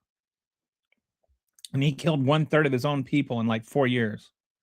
So in the Bronx in 2000, they have actually not recovered, but that's because the level of trauma that they suffered under was higher. Like there's and then that's why I'm comparing them with the Somalians. There's like generational trauma involved. Pattern. Every refugee group fleeing genocide, state collapse shows high initial assistance rates that decline over 10 to 20 years as communities establish themselves. So as these kids go through the American school system and go to American colleges and get jobs, and you know they become American people. You can't. They're not just going to be like integrate overnight. They're not going to assimilate overnight. It's not possible. And they're dealing with stuff. And there's like real actual mental trauma that they're going through. And especially that's what makes them so susceptible to this kind of fraud, because these are kids that are growing up that have mental health problems because of the trauma they went through. You know, if you haven't had bombs drop on your neighbor, maybe you shouldn't judge people who did. If you haven't had, like, I'll tell you a story about a friend of mine, a Cambodian friend of mine, and he was walking through, like, they would sneak over the border of Cambodia to Thailand to request asylum, and he was walking with his best friend, and they were like, as they were walking, his best friend got shot in the head. And his brains were on my friend as he crossed into Thailand and requested asylum. His best friend's brains were literally on him when he requested asylum. That's the kind of drama. He was 16 years old when that happened. That's the kind of trauma some of these kids go through. Like real, actual trauma that's life-changing. It's not our business to sit there and just declare everybody that's Cambodian or Somalian or a refugee as a bad person because they escaped bad things. It's kind of like our duty. You know, we want to talk about being a Christian. It's our duty as Christians and as human beings, and I would say human beings first, to accept people, to love people, to enable people, to empower people. It is not our duty to judge people. And I really wish we could stop doing that. And I really wish Christians would stop making it out like that's their Christian responsibility to judge people, to make, you know, these moral decisions about other people.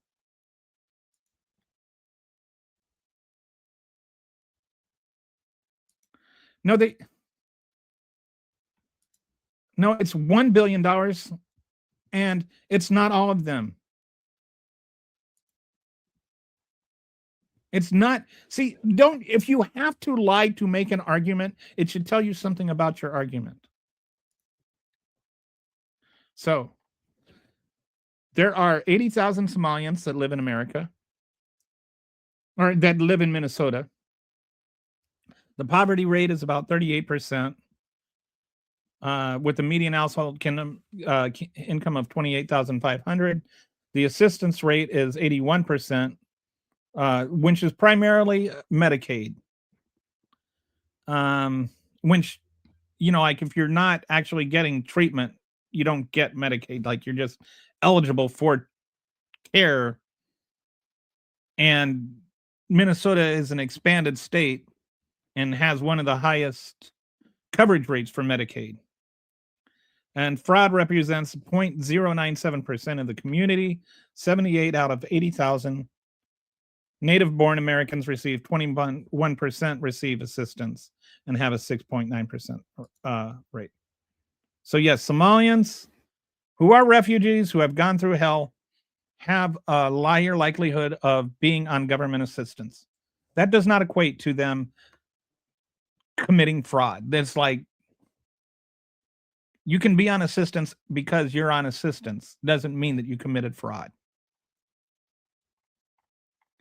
All right, so that's the dashboard.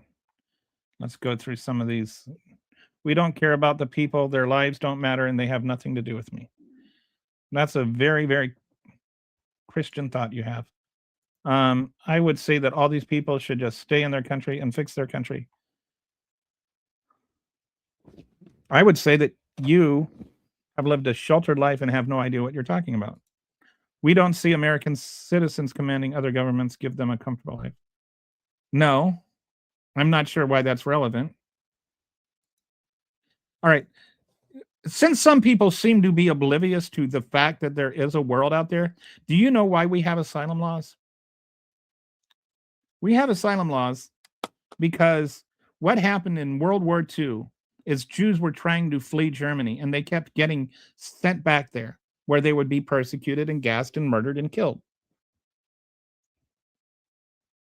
So after that happened, the UN drafted a right called the right to seek asylum, and they passed it. We agreed with that. And that said that if you were being persecuted in your country, if you're for your like life or your, religion or something like that, that you were not obligated to stay in that country. You have a right to leave a country that is trying to murder you. That's what it means. But in order to leave that country, you have to go to another country. And you have to go to another country where you're not going to get murdered there either. Like, you have a right as a human being to live without being killed for, being of a certain race or being of a certain religion. So the United States also made a law. Now, what the UN did is they made a law that you have a right to seek asylum, but they also said that who receives asylum is dependent on each country. So each country has their own laws about who can receive asylum. And the United States has laws about who can receive asylum. And so we receive people from other countries because we don't feel that you should be murdered for being a particular race or religion. Now, you can say that other countries aren't doing that for us.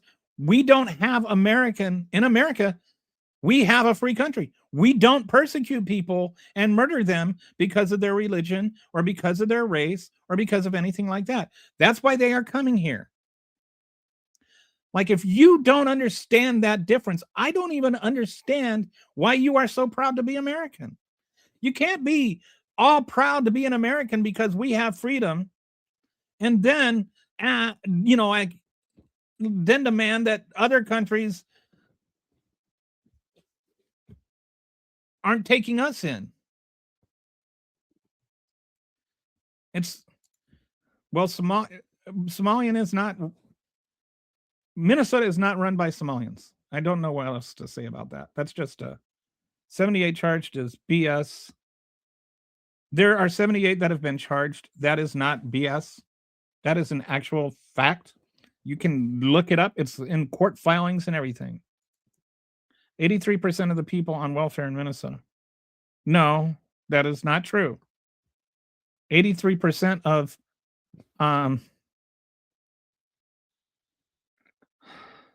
this is not true. What you are confusing is that 83% of Somalian Americans receive some form of government assistance. That does not equate to 83% of the people on welfare in Minnesota are Somalian immigrants. That's 83% of households, I should say, in Minnesota, 83% of Somalian households receive some form of government assistance, including Medicaid.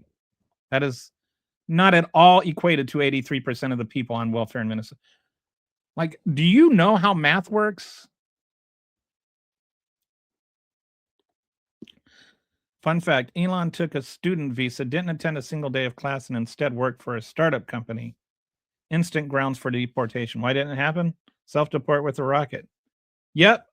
I mean, by Elon Musk's own laws, he is a an imported migrant, so he could vote for Republicans. Why are you making moral arguments about people? Don't be such a hypocrite. I'm not making moral arguments about people.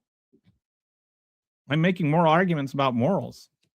Like I'm saying, receiving people that are persecuted is a moral thing to do.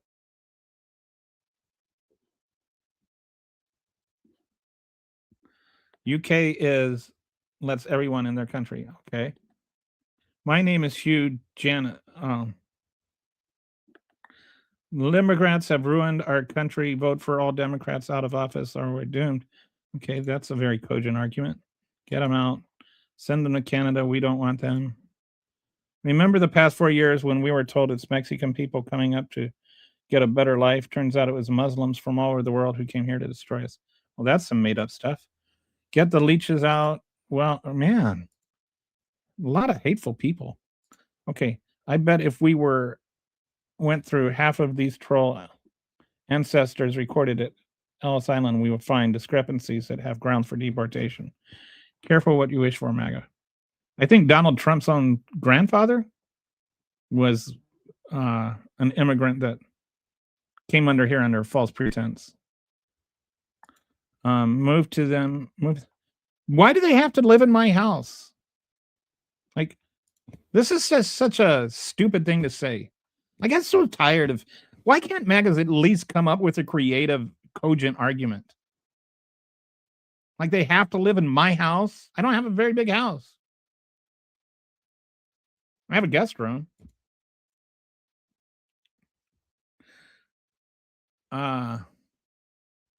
Were Jews responsible for being the kidnapping capital of the world? Are you saying that the Somalian refugees that came here were responsible for being like? Why are they responsible for the thing they are fleeing? That's like what you're arguing is were the Jews responsible for the building of concentration camps? That's the equivalent of your argument. These are the people that are being persecuted by the Somalian government and by the Somalian pirates. Again, why do you hate all? I don't hate all Americans. Or you're talking to somebody else, I think. All liberals should have at least one illegal for a year. Like, they're grotesquely abusing it. Who is? And it's there. THEY''RE. Donald Trump, the Zeo puppet president, loves to kiss this jukebox wall. The UN should be abolished as is. You seem to like really have a lot of very strong opinions and very, very little knowledge. Democrats have ruined our country. You seek asylum for the closest sovereign nation. Well, that's actually not true.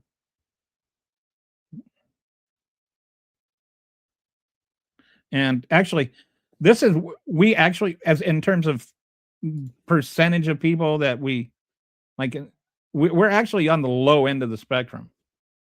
We're really bad at asylum. Like the other countries that give a lot more people asylum than we do, and the whole closest country thing is not true.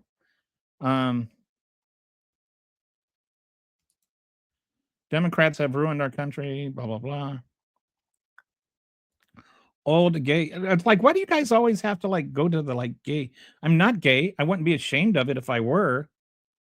But why does the word gay get used as a slur by you? Honestly, why do you think that's a slur? Do you think that it somehow addresses the logic of what I'm saying? Old gay lib trying to convince you to be sad gay lib. No thanks. I don't think I've ever asked anybody to be gay or sad or a lib for that matter. I'm just saying Somalian people aren't evil. And Somalian people shouldn't be judged by the actions of a few Somalian people. Like, why is it that you can't is it because you know I'm right? And so you have to be hostile and denigrating an entire segment of the population in your response, rather than just say, oh, he's not denigrating this group of people, therefore I will denigrate another group of people.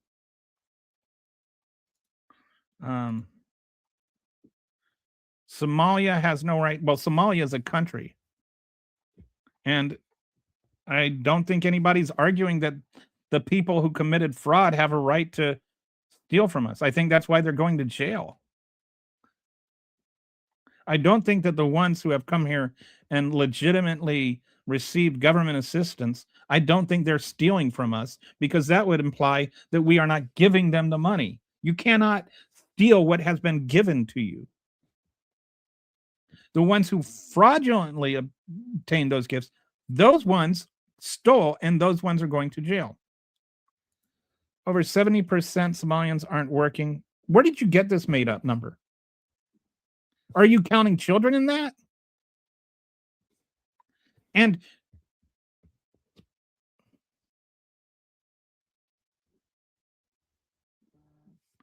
nobody's talking about asylum being given for people who are just looking to work. I don't even understand what you've got. Two completely disjointed things here. Over 70% of Solomons, I think you mean Somalians, aren't working, right? So first of all, you're saying over 70% aren't working. Then you're saying, in rebuttal to that, asylum isn't for people who are just looking for work. So you're mad they're not working, or you're mad they are working? Are you mad that they're looking for work? And where do you get that 70% of them aren't working? Like, all of this is just a mumbo jumbo bunch of nonsense screaming, and like for some reason a refutation of King Solomon. People told to be offended by Somalians, but I bet they've never seen one except for maybe TV. And Omar, I think a lot of this has to do with Omar, because she criticizes Trump. And she's actually a beautiful, intelligent woman. And so they probably are all conflicted because, you know, like, they're attracted to her and she's criticizing Trump while they're being attracted to her. And they don't know what to do with all that. Donald Trump, okay, somebody, I don't know what a Zio puppet president is. What is Zio? I don't understand what Zio is. None of these Somalians are seeking refuge from. Yes, they are. Again, 2 million of them were displaced. 1.5 million of them were killed. Yes, they were seeking refuge from persecution. Where do you get none of them? Like, do you think they weren't? Where did like, you're so weird. Some of you are just weird. They weren't seeking refuge from persecution. Of course they were. That's such a weird thing to say. It was made for the people that need it, not for the entire bleeping population. Okay. What are you talking about? What are you talking about?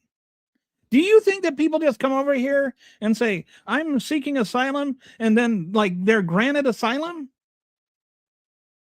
You think there's nothing that goes on? There's no vetting process? There's no asylum hearing? You know, they have a whole system set up to see who needs it.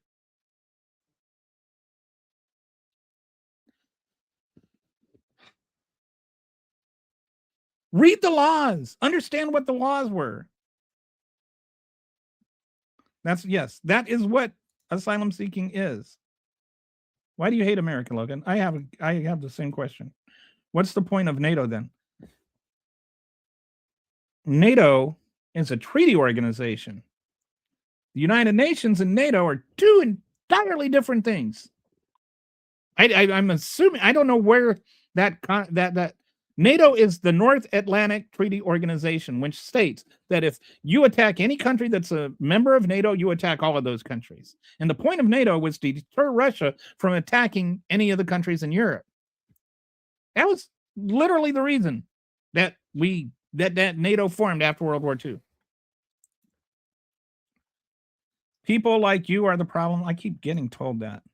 You have to, I mean, I get that you think that dissent from your opinion is a problem. I don't understand why you think things like that and you think that you live like, are people allowed to disagree with you? Are they the problem? You have,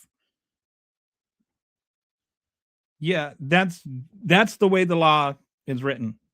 That is like the one very significant qualifiers. You have to come here. You don't have to be in the country to become a refugee. You can become a refugee by applying for refugee status from a different country. But I'm afraid that if we started getting into the difference between refugees and asylees, that's like too complicated for MAGA brains. Only Democrats send their terrorists to assassinate their political opponents. Democrats have not sent any terrorists to assassinate anybody. I assume you're talking about the Charlie Kirk assassination. The Democrats did not send him. Nobody sent him. He decided to go on his own. And if anything, it seems like he was more motivated by Nick Fuentes, who I don't think would agree that if you were to ask Nick Fuentes, are you a Democrat? I think Nick Fuentes would say, no, I am not a Democrat. But it does seem that of everybody, the one that had the most influence on, what's his name? Kyle, whatever his name is, Robinson. I think that he was more influenced by Nick Fuentes than anybody else. But Nick Fuentes isn't to blame for what he did either. The only one that's to blame is the guy that pulled the trigger. And we need to stop. Like, I don't care which side it's on. If the guy that went in, like Dylan Roof, is responsible for what Dylan Roof did. When a MAGA or a conservative or a white supremacist goes and shoots up a bunch of people, like they did in Texas or like they did in Pittsburgh, then they are responsible. The person who did the killing is responsible. Nobody else is responsible unless they directly help them do it. Like, we need to stop trying to cast aspersions on entire groups of people because it's easy or politically convenient. Host, you are American. Then why don't you even hurting what did bad people to America?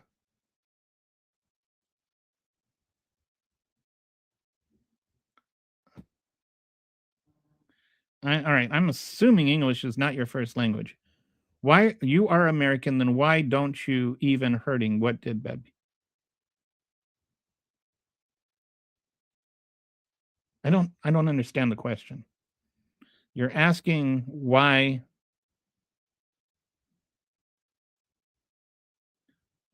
I think that, okay, are you asking why people that did bad things to America, why I'm not like bothered by that? Yes, I am. I think that the Somalians that committed fraud should go to jail.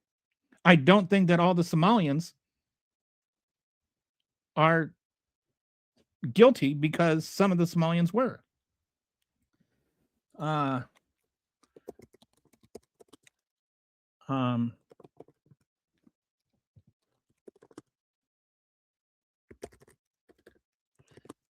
What was his name though?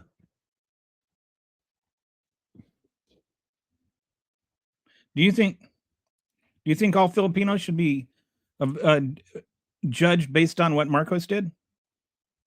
I mean, let's make people who are responsible for things they did be the only people that are responsible for the things they did. This whole conversation is like boiling down to like, why don't I blame people who didn't do anything on other people because they have the same religion or they have the same ethnicity or because they have the same political ideology. I don't like using tard word. I don't like using that any I do not like using um disabilities as slurs. And I don't, whether it's from the left or the right. I Anything ending in tard to me is just, don't do it, please. NATO was designed to protect all. They have failed. Now, I don't know what that is supposed to mean. Fraud is off the cuff. You are losing this argument hands down. Why? How am I losing it? If you want to say like the people in the comments outnumber me, then yes. If anybody has actually said anything that has actually addressed what I am saying or refuted anything I'm actually saying, then no. I mean, it depends on what you mean by winning the argument. Because what I see is me punking a bunch of MAGAs that are ignorant. No, Christianity made. No, it didn't. Donald does zero. I still don't know what zero. I don't have any idea what that means.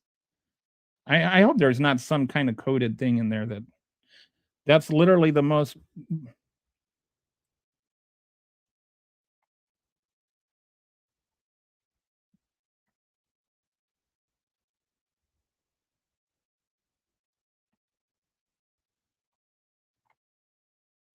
Okay, all the.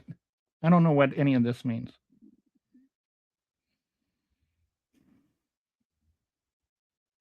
I'll just, again, just to clarify, 83% of Somalians receives 83% of Somalian 83% of Somalian families receive some form of government assistance. That includes Medicaid.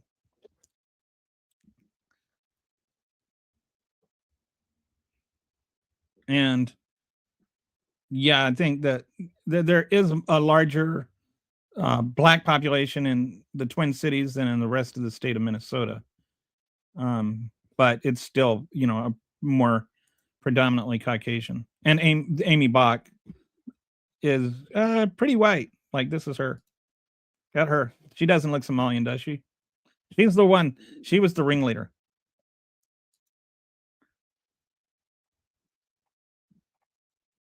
And agreed with you, Jacob. I don't know if you just.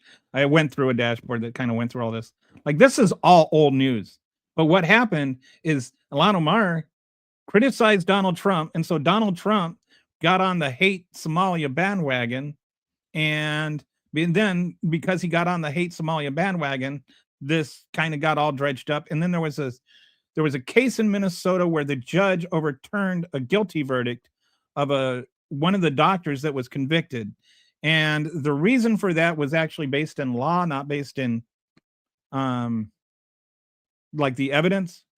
But the Minnesota law says, like, in a case like this where there's fraud, then you have to prove not only that fraud occurred, but that the person doing it knew there was fraud. And this was like a doctor, a physician that had participated in the fraud, who more than likely knew. Like, it's pretty obvious he knew, but the prosecution never addressed that he knew. And so the judge, by law, overturned the case. And that kind of got a bunch of people all steamed up about it, because the guy probably didn't know. But that was on the prosecution's case to not prove that part of it. I mean, you can assume it, and it's highly likely he did. And she addressed all of this in her decision. And if you actually read the decision, you know this. But instead, everybody had to make a big to-do about it. And so then, once that happened, then all of a sudden, everybody started acting like it was a brand new thing. And then some right-wing guy, like, showed video of one of these, there's already been all exposed and everything. Like, the whole thing has been blown up and prosecuted. But now it's like all of a sudden it's all new to MAGA, and therefore it just happened. He's an African American. I don't know who is.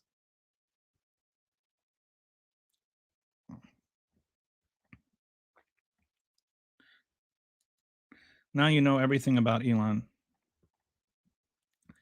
Does anybody like, you know, I think he wants to stylize himself as being this guy that's got what is that called? Asperger's. Like he's the misunderstood genius, but he is neither misunderstood nor a genius.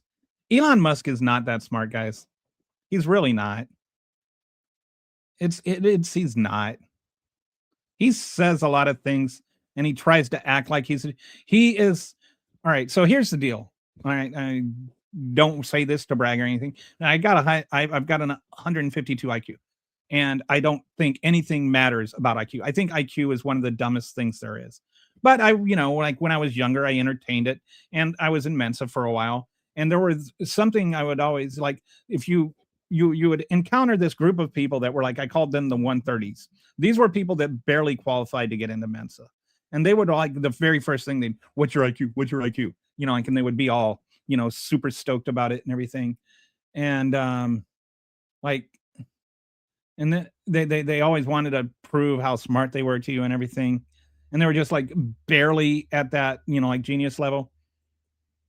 Anyway, that's what Elon Musk reminds me of. He reminds me of one of these guys that always wants to pretend like they're smarter than they are. And here's what I learned about the difference between an actual genius and somebody that's trying to pretend to be a genius. An actual genius will take something complicated and make it sound really simple. And somebody that's trying to sound like a genius will take something really simple and try to make it sound like it's really complicated. So that's my take on the whole thing. I don't think Elon Musk is a genius. I mean, he's not.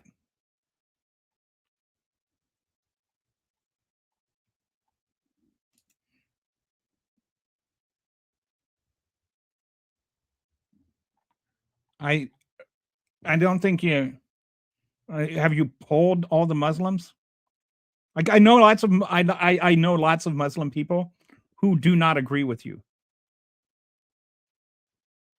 Dark Side of the Moon is a great album though. And it, like, especially if you ever get like really and truly good and baked, it's an awesome album to listen to with the lights off.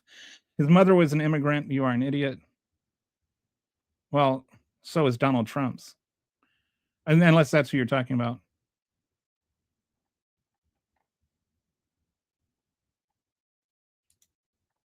He's an anchor baby of a Scottish immigrant. Trump's the only president whose ancestors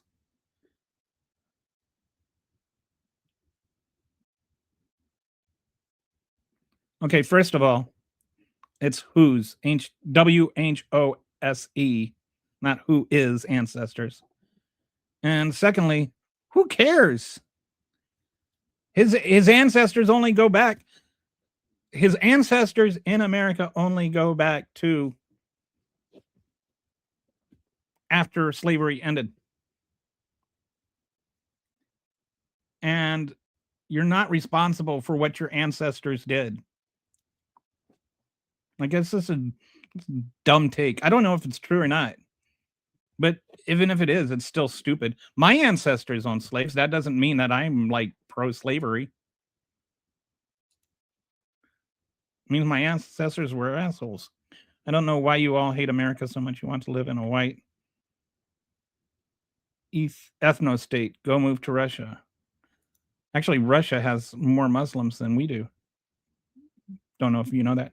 Republicans are far right. Democrats are center right. The left is morally and politically correct. And Elon is a man baby who appeals to whoever gives him attention, which happened to be the right. I see nothing to argue with there. The Democrats are center right. I mean, we do not have like a viable left party. I keep hoping that what will happen is we'll just like the MAGA thing will collapse.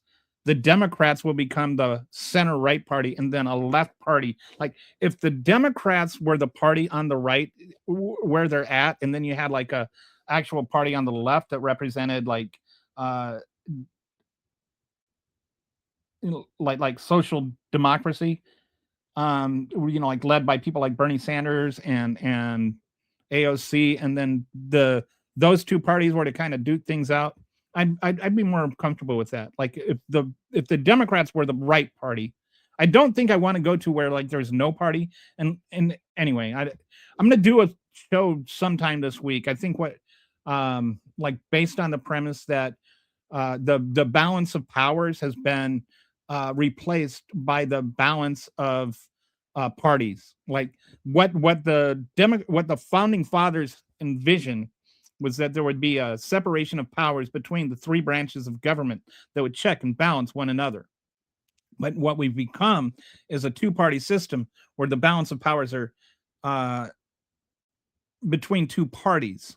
So you have a Supreme Court and a Congress that are subservient to the Republican president, rather than honoring their own roles as a separate branch of government.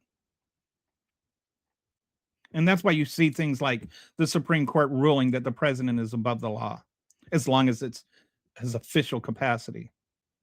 And now you've got the president just openly hawking pardons. What's the Jews got to do with it? I don't know what that is in reference to. The argument is they are here illegally, but they aren't here illegally. And most of them aren't defrauding American people. All of the ones who have been convicted are American citizens, so they are not here illegally. Why are you spending your time arguing with 30 mentally ill people on YouTube? Please go outside. Oh, why are you here telling me what to do? My grandfather, Filipino, fought alongside America, and we still fight for America. Well, thank you for your grandfather. My grandfather fought alongside maybe your grandfather. The Jews need help still. Where is all this going with it?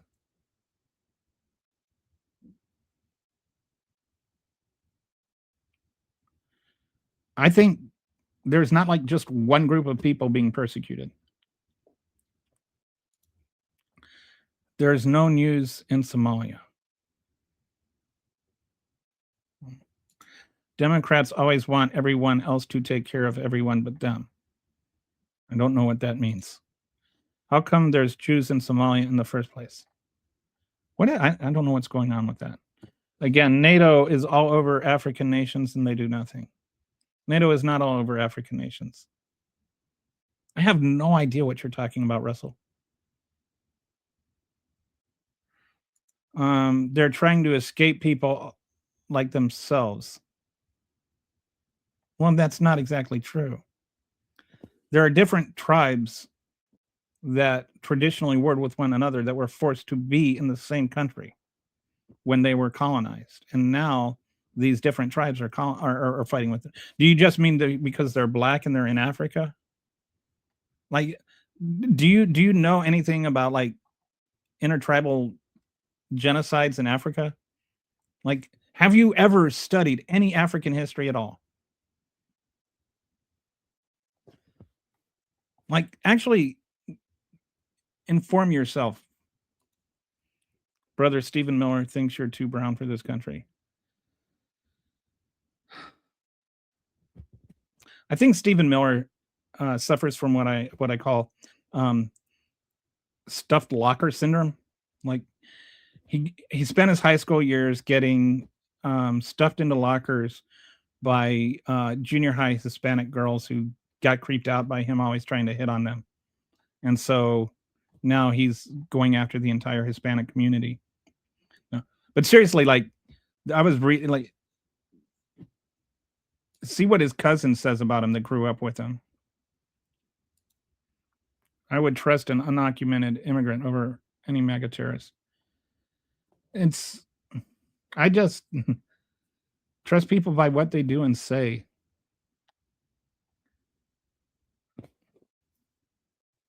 I'll tell you a story. There were, I had a guy who was an American citizen who needed to get my roof redone, right? After a hailstorm. And so he was an American like he was born raised in America. He wasn't an illegal citizen, but he had some contractors that came over here to work on it and do the work. And I think that maybe some of them were undocumented. Like there's a pretty high statistical chance that because none of them spoke Spanish and or none of them spoke English, and I'm in Texas, there's a good chance that they were undocumented. Um, but the American guy that I hired to do the work, he didn't show up. They tore off all the tiles, and they were waiting for the shingles to come. And so this guy, the American guy, had just run off. Like he bought the shingles and then just run off. And then like I had this, my roof had no shingles, and it was going to rain that day, and so they were all worried about it. And so then, I made a deal with them, on the spot, and paid them to like. One of them went and got the shingles from the guy that disappeared. His wife gave them to him, and they came back. They put the shingles up. It's like 20 minutes after it was done, it started raining. Anyway, the guy who did it, his his in-laws' parents came over and finished the job later on because there was still some work to be done. But he never showed back up. They were American. But the people who came through for me were the illegals. The guy who didn't come through for me was the American citizen. My house would have been destroyed if I had left things up to the American guy. It was the undocumented people that saved my house. Literally saved my house. So maybe let's just not assume that people are bad people because they crossed over an imaginary line without permission.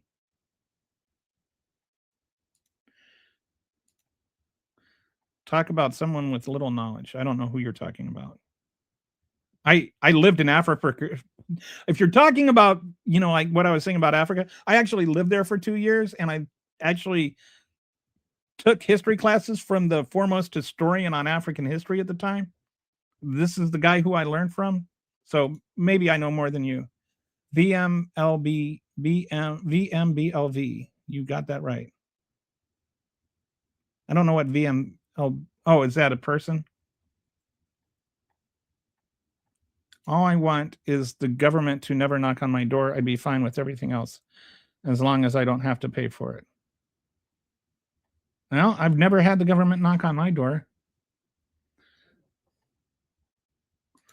They're trying to escape people like themselves. They're trying to escape people that are trying to kill them, dude. What's wrong with being gay? As far as I know, nothing. Well, my old man tells me I always oiled my iron. Okay. I don't know what that means. Just give up. Your arguments lack intelligent thought, no critical thinking, just plain ridiculous. Okay. Hey, you combed your hair. Yes, I did. Thank you. Thank you for noticing. Can't be American and not be white. Okay, Skippy, you're above that comment. It's more than just a few. Can you name 10 good things the Democrats did for the USA in the last 20 years? Off the top of my head, yes. Okay, I know that the best arguments that night for why the black or brown people they didn't like are bad is either, I don't know, I'm racist or some.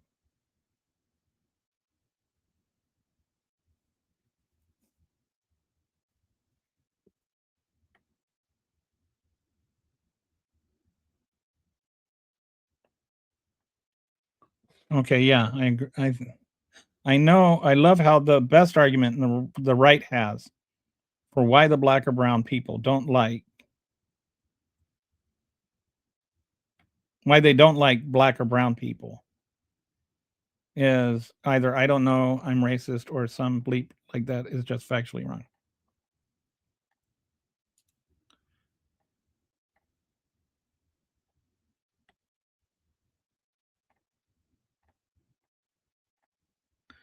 Another person that's like, oh, Like, what do you think? Do you think this somehow contributes to the conversation?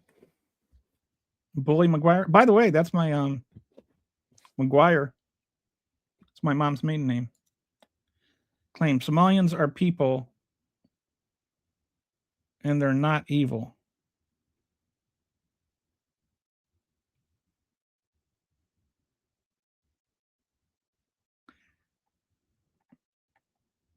Okay, they are people and they're not evil. I don't know why that needs proof. Well, white people today are still blamed for slavery. Nobody's who's blaming you? I don't who's blaming like this is not true. Why is it?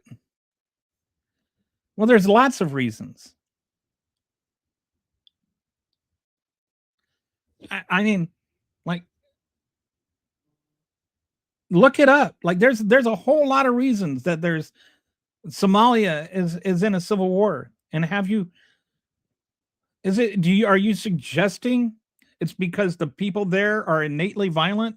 Is that because they're like more pigmented? Are you suggesting that black people are innately more violent? Are you saying that as a race, black people are more prone to violence? Is that what your suggestion is here? Because that would be a racist argument. Like if that's what you're arguing, that would be literal racism. Can you name anything politicians have done good in the last 20 years? Yes, I can. All politicians, well, not Trump, but Somalia is pure evil and corruption. That's why Dems align with them. Okay. It was fraudulently given to you, then it is still theft. If I knew it was fraudulently given to me.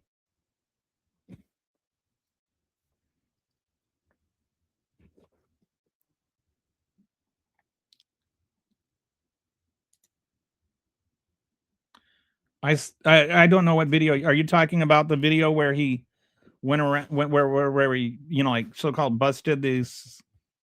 All that's all hat, buddy. MAGA steal snap. Red states get the most benefits. 80%, 83% are not on welfare. 80% are not on welfare. 83% receive some form of government assistance. You need to understand there's a difference between welfare and Medicaid. Like Medicaid is not welfare. 83% of Somalian households in Minnesota are on some form of government assistance. Yes, that does not mean that 83% of them are committing fraud.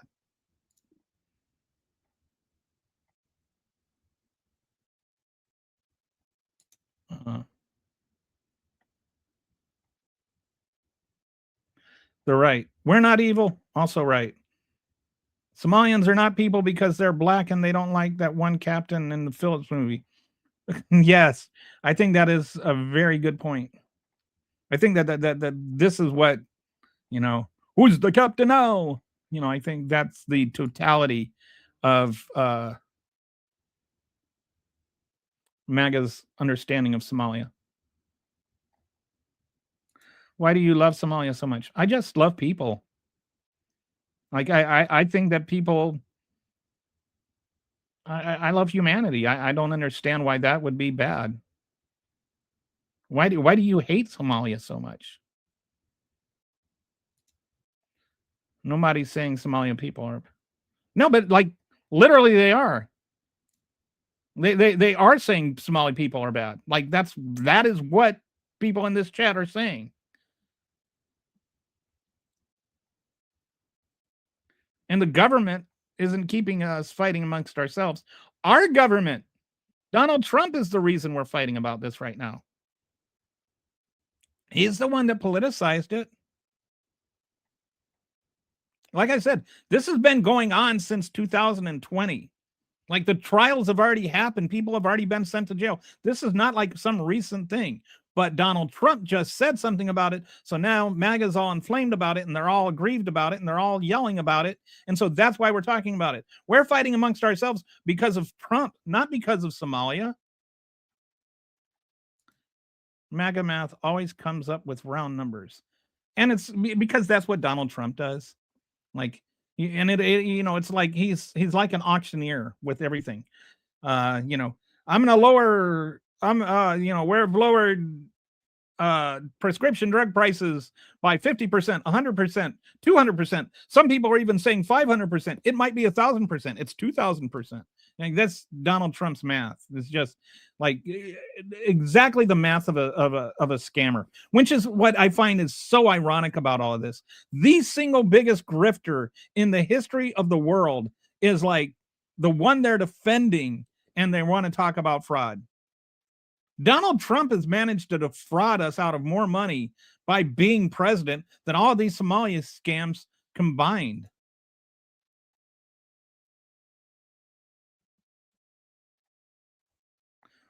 What is higher than 70? I don't what's higher than 70? He's giving you a stat from the UK, not the US. I don't know what stat he's talking about. This is makes you sad claiming American. Yet I need to remind as Filipino Americans where you're. I don't know what that means. Average income is barely even 5K. No, I think I pointed it out here. The median income is hang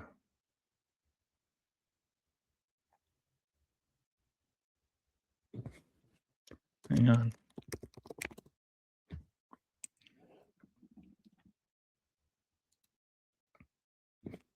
Median income for the Somalian households is 28,500, which would be the average income would be higher than the median. I don't know what Mike's question was. So I've been in Minnesota, and the Somalians there are not working, and the ones that are working are using EBT cards to fund their gas stations and to get their. Okay. How many Somalians do you know? Do you know all 80,000 Somalians? Do you ask them all where they get their money? Do you all ask them all whether or not they have jobs? Or do you just make things up? Because you've been to Minnesota. Like, you've been there. You've been there. What does that even mean? I have family that lives there. I lived there for 6 years. There's only about 5. I went to school at the University of Minnesota. 5K. There's only about 5K what in the whole country? Oh, are you talking about? I don't know what that means. Sorry, I'm like so far behind. The median household income for a Somalian house is around 43,600. Okay, that's actually higher than what I had, or maybe I don't know. I came up with 28,500, but that's higher. I mean, and it's expected that when you first move here, you're going to be like, this is traditional. It was true with the Cubans. It was true with the Cambodians. It was true with the Vietnamese. It's true with every large refugee group that, they come here, they don't have any money, they don't have educations. And so, but then as they stay here, like, do you think right now the Miami economy is helped by the Cuban economy? Like,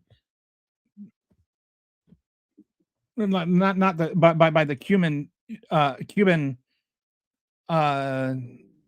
people that came over here on asylum and their children. They're a benefit to that economy. They're a huge benefit.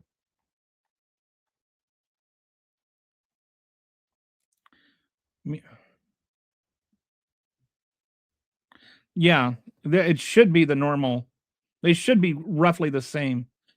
For those that don't know, and by those who don't know, I mean MAGAs, median income is the point where half are better and half are lower.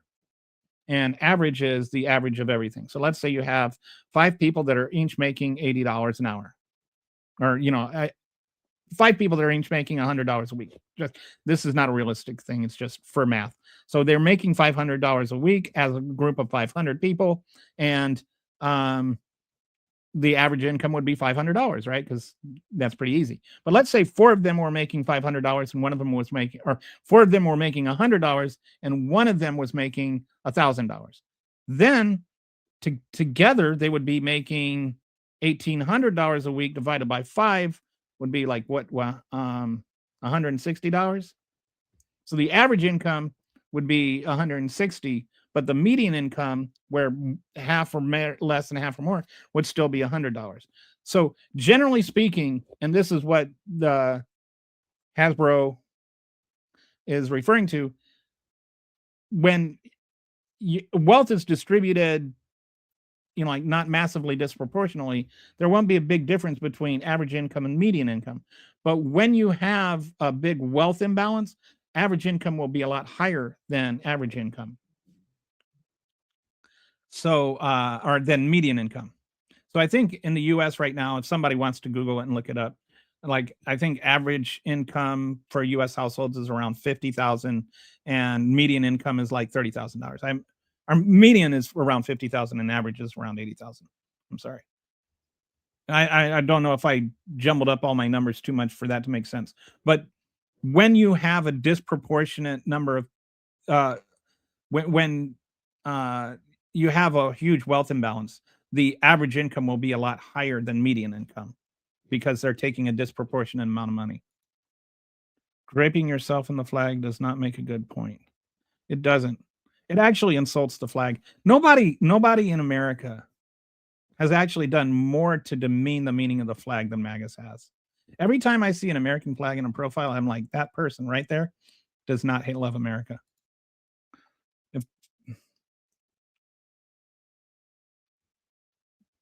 I don't know what any of that means. Every room in, because, okay, he's talking to Jay Crickets. Why are you defending? I'm not defending this fraud. Where are you getting that I'm defending this fraud? Oh, yes, Logan, who thinks that all Somalians are bad because 78 of them committed fraud, wants you to know that he thinks if you think he's a bad person, you're a terrible judge of character. Trump was right about everything. Trump has never been right about anything.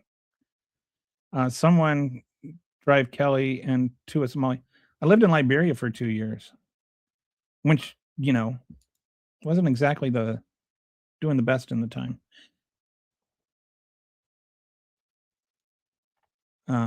Never said we need to arrest all maggots. And I also, I don't use the word maggots. I don't use dehumanizing language. I think that we should be able to discuss. I think we should be able to discuss with people what our differences are without making them less than people. And the moment I start calling them maggots, then I just join in that kind of rhetoric that they use. They like to dehumanize immigrants. That's why when they call undocumented migrants illegals, it's changing. Like, there's a huge difference between saying an illegal immigrant and an illegal. Like, an immigrant is still a person, but when you just make illegal a noun, you're making that as like a person who no longer even has a legal right to be a person. Like, so anyway, sorry to call you out. I know you're on my side here, but I don't like dehumanizing language. That was for Minnesota, not the country. Oh, the 5,000. I think there's 80,000 Somalians that live in Minnesota. There's 260,000 that live in America. This guy just hates white people. I'm pretty sure that's not true. Only a traitor advocates for a foreign invader. Nobody's advocating for a foreign invader to defraud your fellow countrymen. Nobody's advocating for that. Nobody's like, this is, it's just like hyper rhetoric. Like, you're such a weird person to say that. And it's like, if that's your best argument, like, what kind of person are you? Let's drive you to a failing Republican town. This is a fair point, though. Why do you think that all of a sudden, like after another year of these tariffs, after the year we just had? Why do you think that after just 1 year in office, even MAGAs are starting to turn on Donald Trump? Because the tariffs are real, and they're really hurting they're hurting everybody, including MAGAs. You voting for Trump does not give you a pass on the damage Trump is doing to poor people and middle class people. And it's going to be even worse soon. Because here's some things. First of all, the Medicaid cuts are going to affect everybody. But they're going to affect, believe it or not, they're going to affect the poor counties and even more. The if you look at the stats, you're more likely to be on to receive Medicaid assistance if you live in a rural community than in an urban community. I know this goes against your concept, but it's true. Rural communities have a higher per capita rate of people on Medicaid than urban communities. Number one. Number two, rural hospitals are more likely to be closed down than urban hospitals if they lose Medicaid. There's already a bunch on the fritz. Number three, when that happens, you're going to have your drive to the nearest hospital more than doubled. If your hospital closes, then you have that much further to drive to the nearest hospital, which means number four, if you're having a heart attack or you're having a baby or you're having a medical crisis, that means it's going to take you twice as long to get to where you're going, which means your chances of dying go up exponentially. And that doesn't matter how much money you make. It doesn't matter how much insurance you have or how good that insurance is. Because if the hospital is closed, it's closed for everybody. It's not just closed for the undocumented people. It's not just closed for the poor people. It's not just closed for the black people. It's closed for the rich white people, and it's closed for the poor white people. The damage Trump is doing, he's doing to everybody.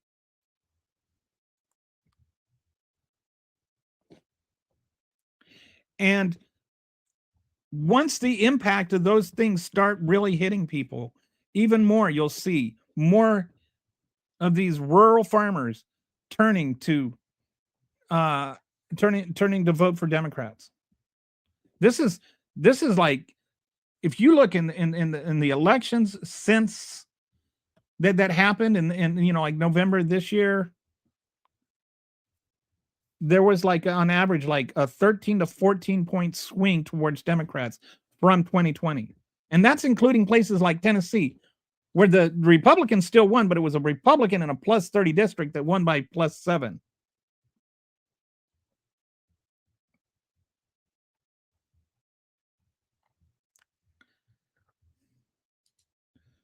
I don't hate America. They are stealing from the kids. Who's they and what kids? So refugees should not be admitted? No, I don't think refugees should not be admitted. Unless you're asking somebody else. Shame on them for taking money away from children. I agree. And that's what the focus should be on, right? Like on the people that stole money from children. The actual victims here are the children. And the actual victims here are the people that didn't get the care that they need. And the actual victims here are the people that didn't get the housing that they need. And the actual victims here are the people who didn't get the food that they need. And a lot of those times, the people that didn't get the food, that didn't get the housing, that didn't get the care, those were also Somalian people. The people who were being defrauded and used were also Somalians, and not all of them were complicit. A minority of them were complicit, but most of them were not. Most of them did not even know that their IDs, that their social security numbers or whatever were being used in part of this fraud.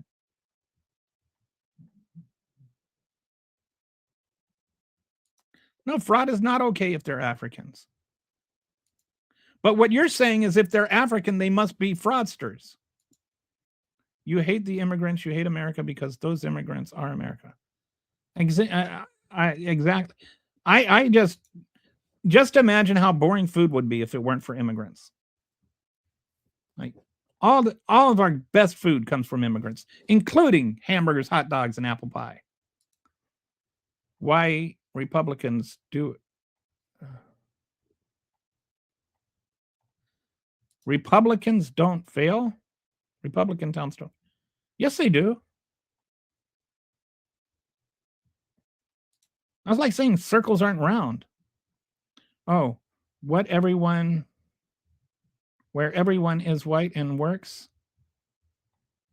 Oh.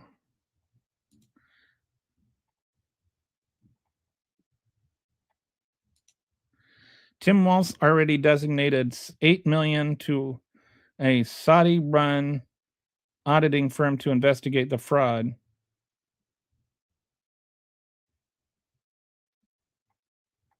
Okay, dude, you realize that this is not an investigation that just started last night, right?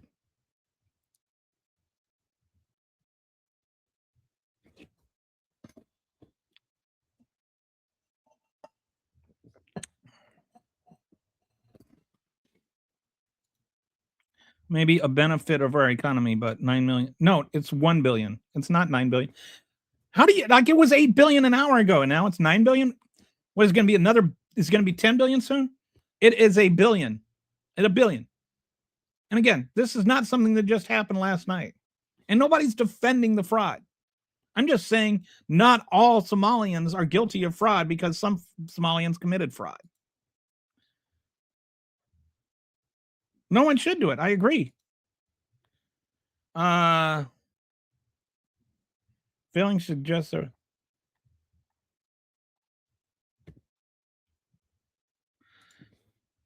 well, that's not a racist comment.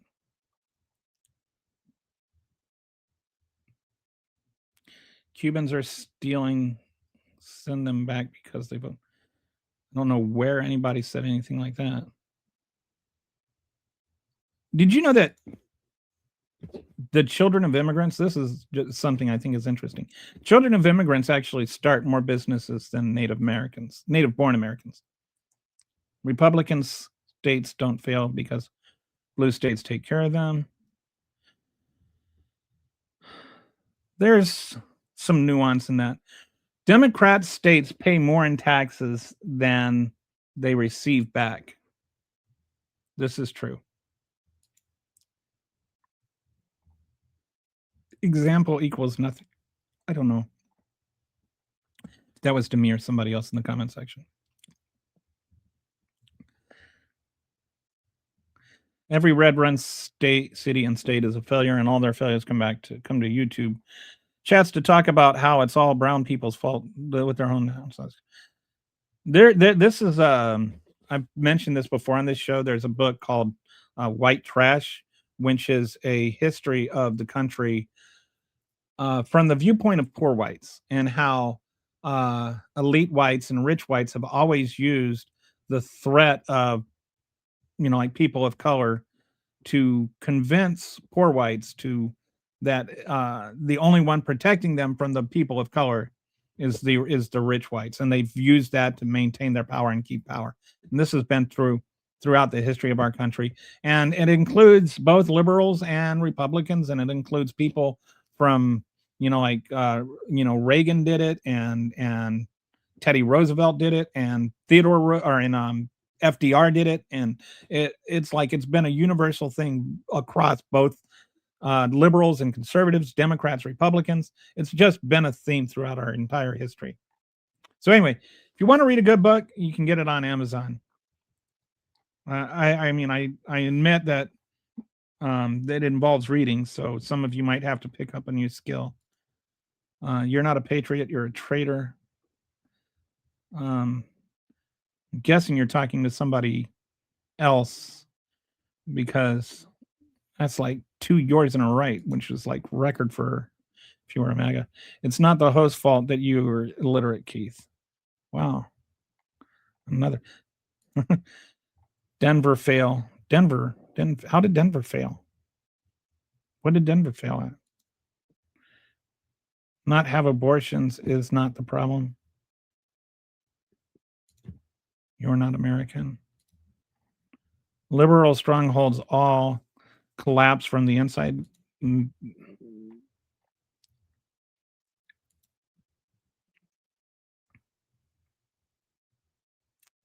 Anybody that has their now, that's not like really trying to hide what you're doing here, is it? That's right, Keith. California is a poop city. No, shame, Democrats. California is a city? I'll make sure to remember whenever I see any other goon draped in a flag. Generally speaking, I think it's in poor taste to drape yourself in a flag, period. It's disrespectful to the flag. I mean, it's like literally against the flag code. Fraud is okay if they're black. No. Legal immigrants are angry with the Democrat Party. They are. I think there are a lot of Democrats or a lot of liberals who are angry with the Democrat Party, including ones that are not immigrants. I think because the Democratic Party is not being liberal enough. As far as billionaires go, I think Elon is our best chance at expanding the human race to other planets. I feel there is a 0.0000000% chance that we're going to expand life to the other planets. This whole thing, that is just such a science fiction thing. No. I thought you were against sweeping generalizations. I am. I don't know what generalization I made. This just in: Trump's still polling high among working class American pedophiles. Because you are saying, no. Apostrophe RE. Keith is mad that California has to fund his failure city and state.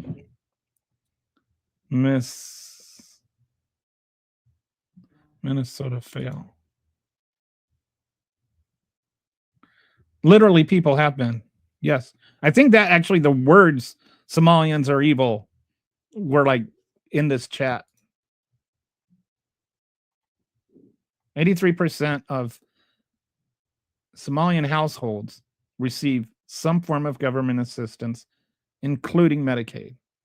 Which, if you're on Medicaid and your kids don't need health care, you're not getting money. Like, it's just, and Minnesota is expanded healthcare, so it's got a higher rate. And then Somalians are, lower income, and so then you have a lot of, like you have more of them involved. But being on Medicaid does not mean you are committing fraud.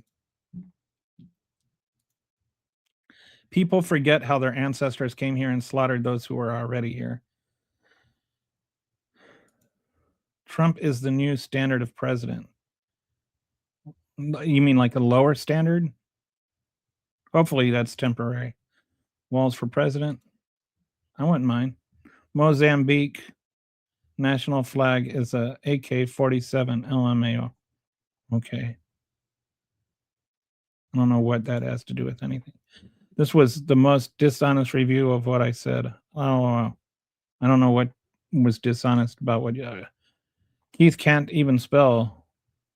Where are you from, Keith? Estonia? We know the 78 that we know of in Minnesota.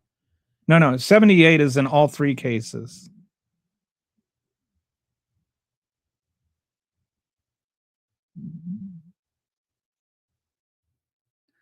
Okay. Let's put some things together here, because you seem to be, there are 78 people who are convicted.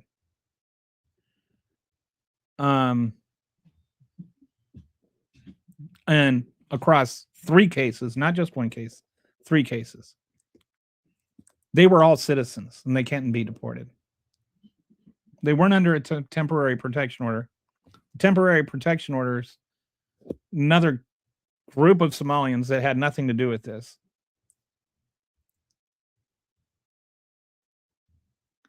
And The removing the temporary protection order does not somehow mean they did something wrong or came here illegally. You can't like say you came over here under this temporary status, then remove the temporary status, and doesn't have like a ripple effect where it sends a backward time loop through the space-time continuum and makes them here cross here illegally. They came here legally. They're removing their status just means that they have to go back.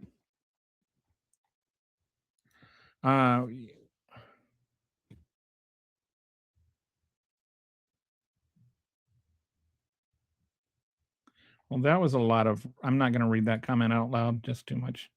You simple child, they love sweeping generalizations when they do him. They wouldn't have standards if it weren't. Okay. I'm a simple child. They love sweeping generalizations when they do them. So they love sweeping generalizations when they do them. That is an actual sweeping generalization. They wouldn't have standards, sweeping generalization, if they weren't double standards, which is a double standard by accusing me of.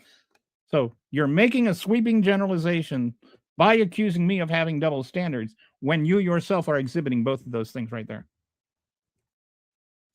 But I'm the child. No, it's 78 who have been convicted. I'm not ready to like lump another 80,000 people that just got away with it. I didn't say you did, Logan. No example yet. I don't know what example you're looking for. We don't have to arrest all MAGA. Let's just deport them. As soon as they treat others as humans, they can be welcomed back. Like, can we just say people that commit crimes should be convicted of it and go to jail, and people who didn't commit crimes shouldn't be accused of it? Like, why is it that Somalians who had nothing to do with it have to prove they didn't have anything to do with it? Because the last I checked, we were all about innocent until proven guilty, including Donald Trump, right? He got, he was innocent until proven guilty. Then when he was proven guilty, you guys still couldn't accept it. Really, he was right when he said we could stop the flow over. No, what he did is he just cut off asylum. Like, that's all he did, is just stop following the law on asylum.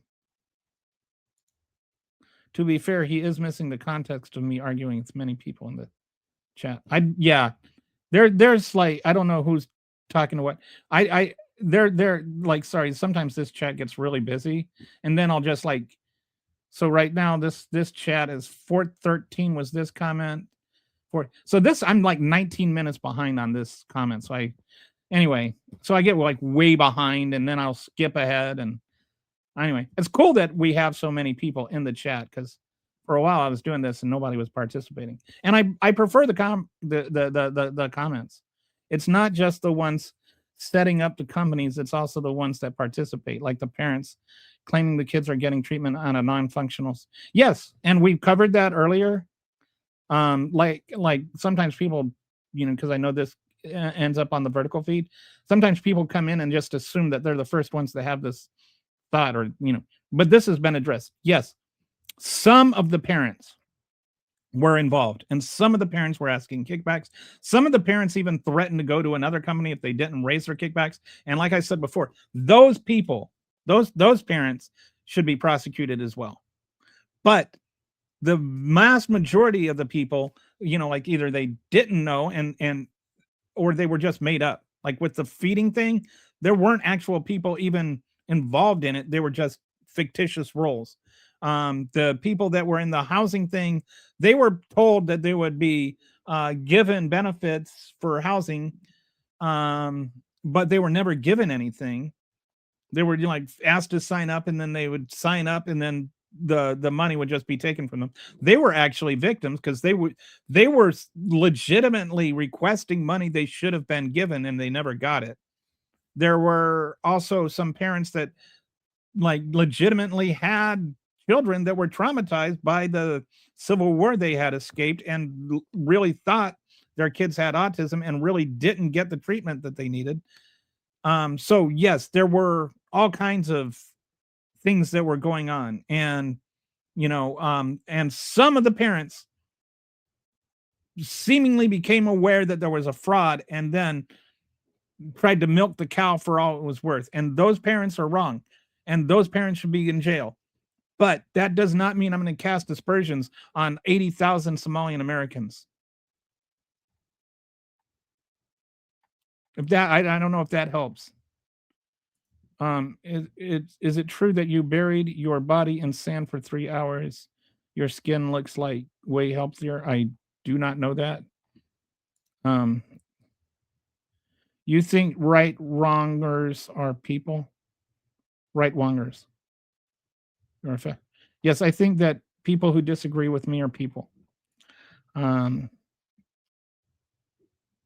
He was right when he said we could get better.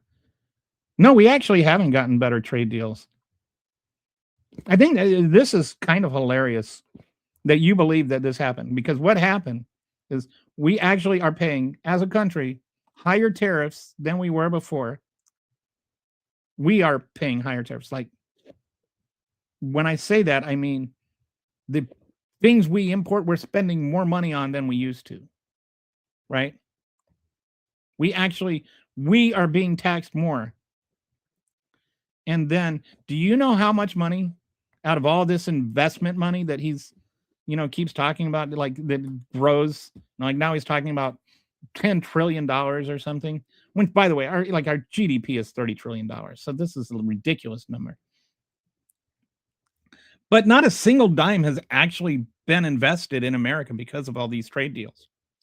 And all this revenue that's been raised, we, the American consumers, are paying for. So we don't have better trade deals. We just have higher grocery bills.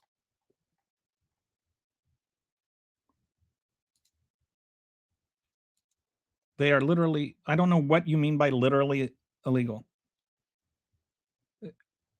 People who are here are illegal. Immigrants that come here illegally are illegal immigrants. Illegal is the adjective, immigrants is the people, is the noun. They are still immigrants. The type of immigrant they are is illegal immigrants.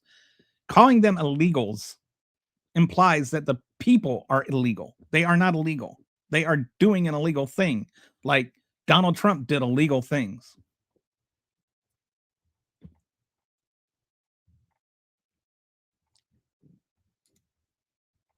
This is MAGA country now. It's not, though. He was right when he said the government was full of fraud, and it is. Well, he's the biggest fraud in the history of the country. Like, he himself is like making trillions of dollars or billions of dollars off of fraud. So when he said, like, he is literally the government defrauding us out of money. He got a plane from Saudi Arabia as a gift that is supposed to be for his presidential library, in which we are now going to spend $1 billion on upgrading, and he will be the only person that ever flies in that airplane.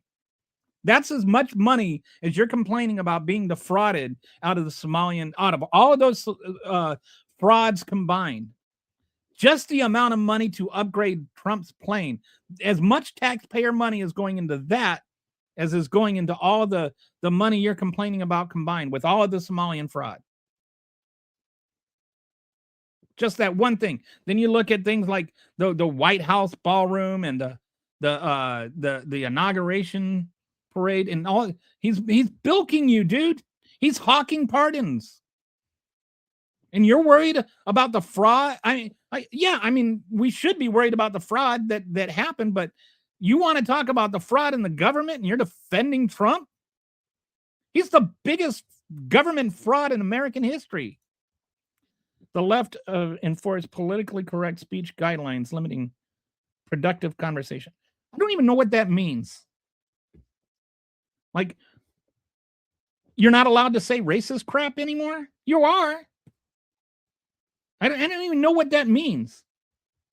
What are you not allowed to say that you want to say? What is politically correct one? I remember one time a friend of mine that was a Republican said, "How come they can say the N-word and we can't?"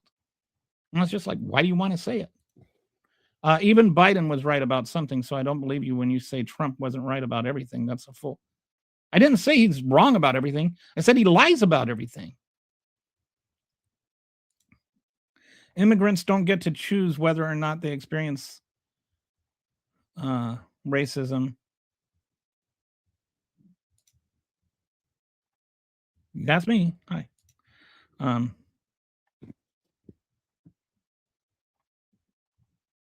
Illegal alien is the only term. Illegal alien is fine because alien is the noun. They are.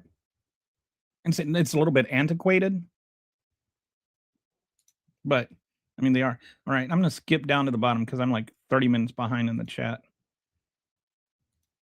Does it suck to be on the wrong side of every leftist argument? I don't know.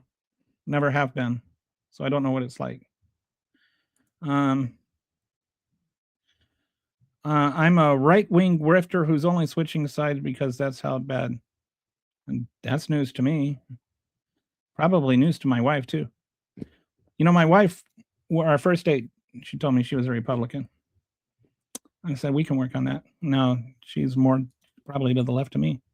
Trump celebrates violence against left all the time. He does.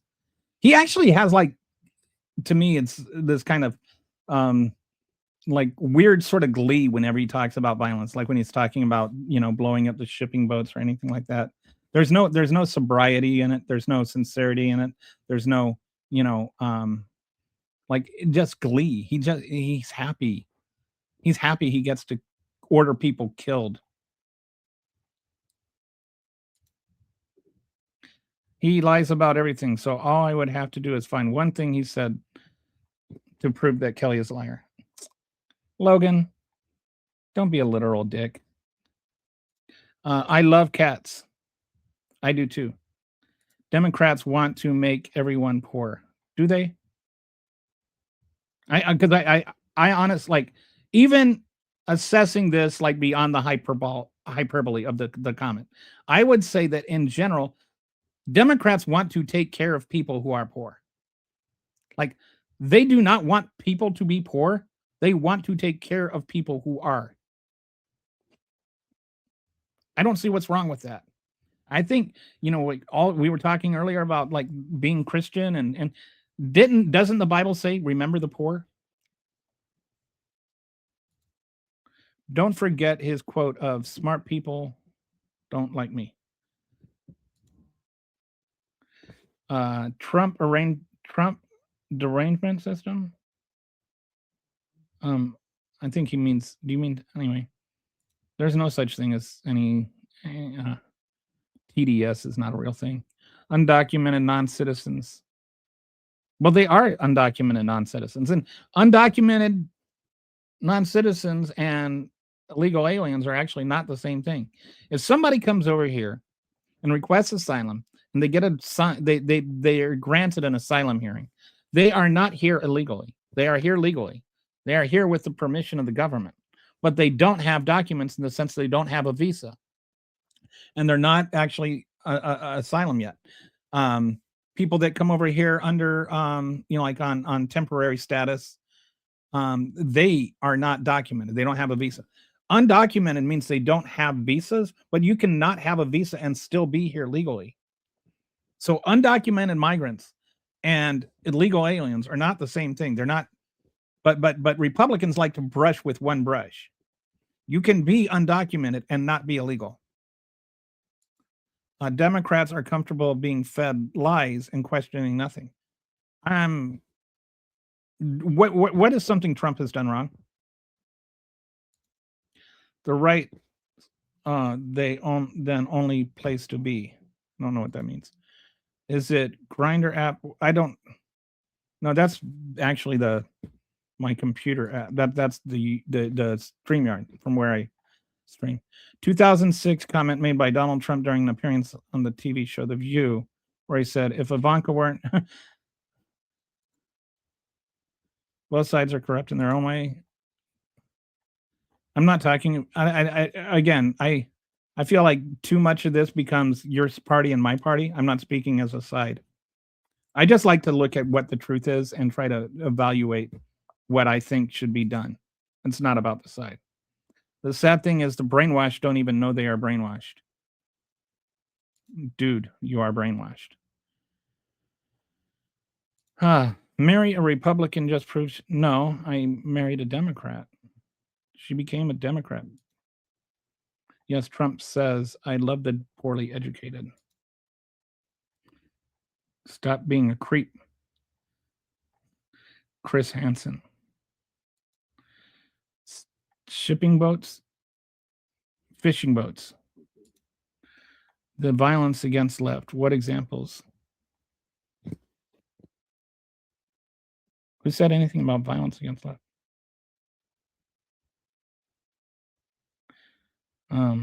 When was this?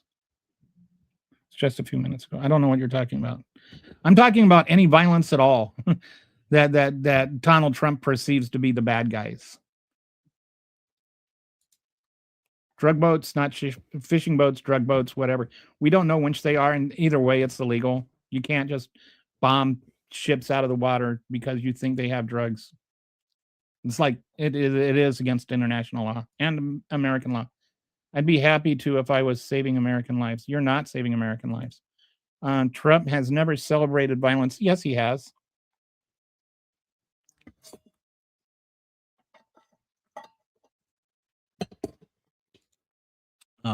Obama deported yes. Well, I mean, who said we shouldn't deport people? During various appearances on Howard's this guy's just rolling out all the true things Trump ever said. Trump doesn't feel sorry for drug traffickers. I don't either.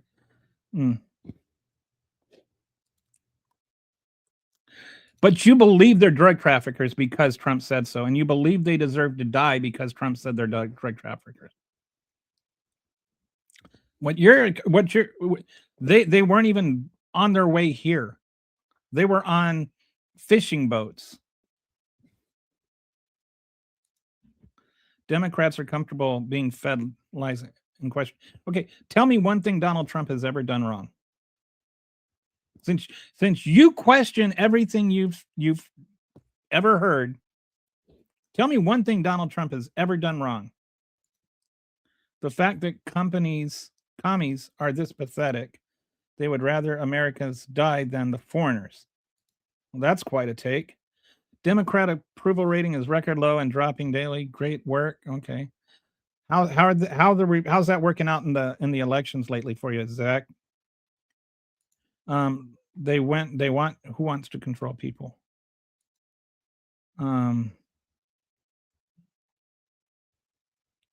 Yeah, like I bet there isn't any dad that would actually say that, and a few that wouldn't say it on television. Stop it. Ew.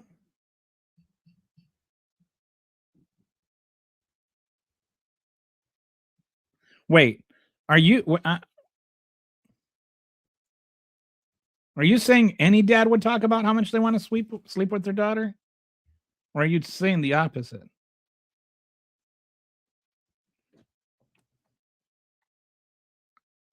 I don't know. I think you're saying the opposite. Democrats want to take care of people that are poor. I don't think so. Ha. Okay.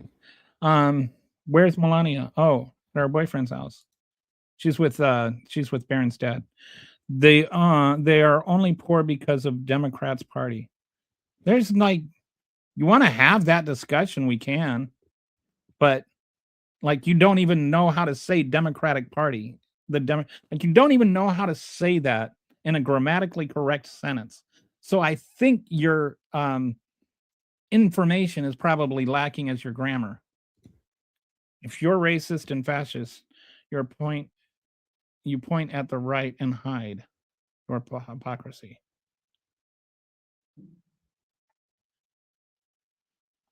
Let's see if we get to a good. I mean, I know. I mean, how am I wrong, Kelly? You should use less hyperbolic and more accurate language. It would improve your skills greatly. I don't know what you mean. What are you talking about? He means Trump devotion system.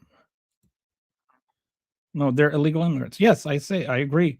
If they come over here illegally, they are illegal immigrants. The illegal immigrants are a thing. They are not illegals. They are illegal immigrants. The noun matters. Most conservatives I know nowadays aren't religious.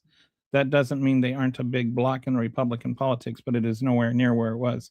It was the 80s and 90s. It's interesting if you like actually look at the history, because some of the things like the anti-gay agenda, even the abortion agenda, were not predominantly like religious issues until the moral majority came along and kind of married the politics of the right with the religion of the Baptists and started making them and conflating them into one thing. And then it's like all of a sudden Republicans became like the pro life party. But if you go back like into the 70s, even during like Roe versus Wade, just if you a decade earlier, and you looked at the splits between Republicans and Democrats on the discussion of abortion, it was more or less even. But the Republicans kind of usurped, or the Christian right usurped the Republican Party in the 80s with the moral majority. TDS is real. You are okay. Show it to me in the ICD-10s, because there's no medical diagnosis for TDS. Not liking Trump is not a medical disease. It's just called being informed. Left is violent. They hate that the hate they have toward every Christian Republican Trump. There's just see, this is actually kind of violent what you're saying. You know, this is what we call projection. Tell De Niro there is no TS. Okay, I'd be happy to. The words say they're. I mean, not liking Trump is not a mental disease. Like, it's like if somebody said that you had a mental disease because you had a Let's Go Brandon T-shirt or something.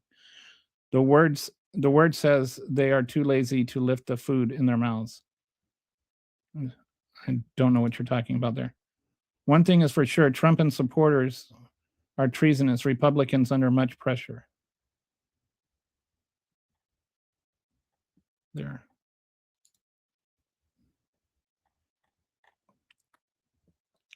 Okay, they need to go back home. And if you don't like being here, then leave. I know who says they don't like being here. Democrats do not want less poor. They want slaves that will. This is such a stupid take. Cool. I'm further left than the Dems because Dems are only center populations. I think I agree with you. Democrats tend to be more center right, like in the grand scheme of things. On the overall political spectrum, we have our entire political spectrum here in the United States is like barely center left to like legit fascism. You Democrats are so irrelevant. What happened to Dan Bongino? What a failure, Dan Bongino. It's kind of funny. He finally. You look at the one thing he really wanted to do was get the January 6th bomber, and he got that, and then he quit. But I kind of like sounds like he was kind of forced out. But I feel like he was almost disappointed that it didn't end up being like some big massive fraudulent thing by the FBI or whatever, and that it ended up just being a guy that actually thought the election was stolen by Trump. I think he's almost disappointed. No, undocumented is not illegal. They actually are not the same thing. You can be here legally and not have documents. 90% are wrongful applicants as well as it takes tests. Okay, 90% are wrongful applicants. That's, first of all, the statistic is not accurate. Secondly, the I think it's the last I heard, it was like 70% of applications were being denied. That does not mean that they were here, that are wrongful. It just means that they were denied, because some of the reasons they've been denied used to be like 70 to 80% would be approved. Now it's 78 to 80% are being denied. And what's changed is not the credibility. What's changed is what gets denied. Like they deny people for like if they have like one kid, and then it says list your children, and there's 4 slots for children, and they don't list the child in one, and then NA in the other 3 empty slots, they'll deny the application. And I know this because I've had actual immigration lawyers tell me that they've had people denied for that kind of reason. And I've had asylum officers tell me they've had their approvals rejected for those very reasons. So I know what I speak of. It's not that they are wrongful. It's just the standard is to try and find a reason to deny them. Doesn't mean that they're actually not here lawfully, or that they're not actually a credible fear of persecution. They did an article back, I think it was, I want to say the Post, did an article where they went back and they looked at people who had been denied asylum. They went back and they were like looking for like 40 people, and 20 of them had been murdered. So I think they had a pretty credible fear.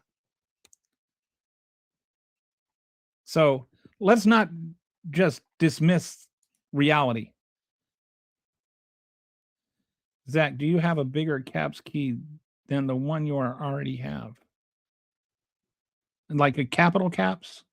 Maybe it's too bad you can't do like boldface caps.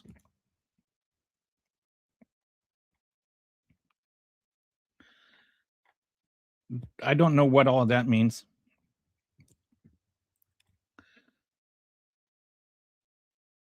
No, it's living proof orange people are evil. Sorry. And he's the only orange person. What happened to Kamala? Kamala, what a failure. What happened to her? What do you mean, what happened to her? Did she, she lost. Lazy and poor are not the same. Agreed. In fact, poor people are usually a lot harder working than like, do you think Donald Trump Jr. works hard? Undocumented sounds like no, undocumented doesn't mean they lost a piece of paper. It means they don't have documents. They don't have like a visa is a document. And they aren't here illegally if they're not breaking immigration laws. Like if they cross the border and they go in and they request asylum, they're not breaking any laws. And the asylum law literally says it doesn't matter if you're here legally or not. It says regardless of legal status. As soon as you request asylum and get an asylum here, you are here legally. Like, learn what words mean and use them appropriately, especially if you're going to debate with me the meaning of the words that you don't know what mean. Undocumented means you don't have documents. You don't have like a visa. And you haven't been approved for asylum status, but you do have a hearing.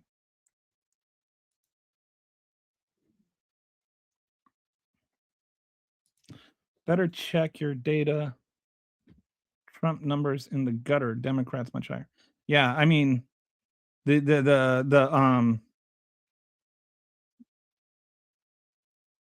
all the what do they call those?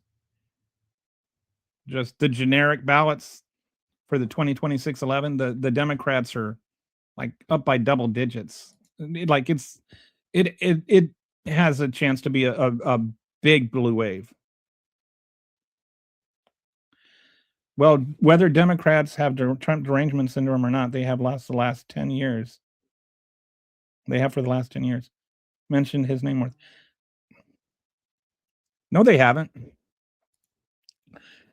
I mean, you guys are like, oh well, Trump lives in your head, and it's like you walk around like with your Trump hat on and Trump tattooed on your face and Trump painted on your pickup and Trump signs in your yards and Trump clothes on your back. Like, yeah, no, I'm sorry, dude. You're the ones that can't talk about anything without bringing up Trump. I could talk about the 49ers Bears game last night, and right away you would be like talking about Trump. It is not my government's job to solicit disparate populations from third world countries with my tax dollars. What do you mean solicit disparate populations? What does that even mean? I mean, like you used the words solicit and disparate and populations all in conjunction with each other, but they don't mean it. They don't make sense put together the way you are. Who is soliciting from disparate populations? Every illegal that came in under Biden must go home. None of these people came in under Biden, dude. All war is fought with deception. You have been deceived. Okay. Hanson liked the band. I think it's the To Catch a Predator guy is who he's talking about. So the people that support the drug smugglers and Shinnah cartel human smuggling. No.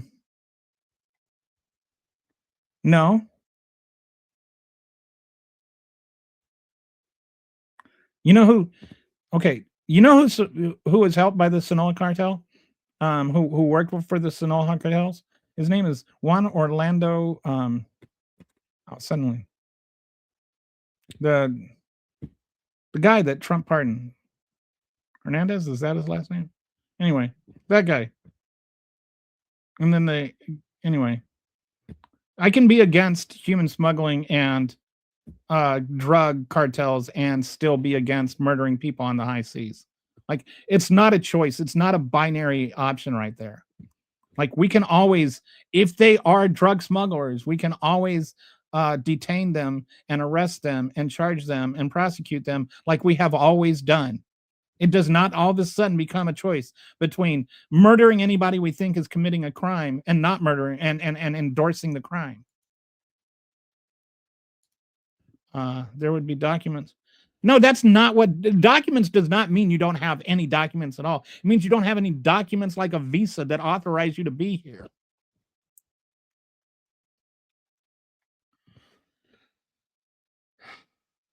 Only 100% know their drug votes.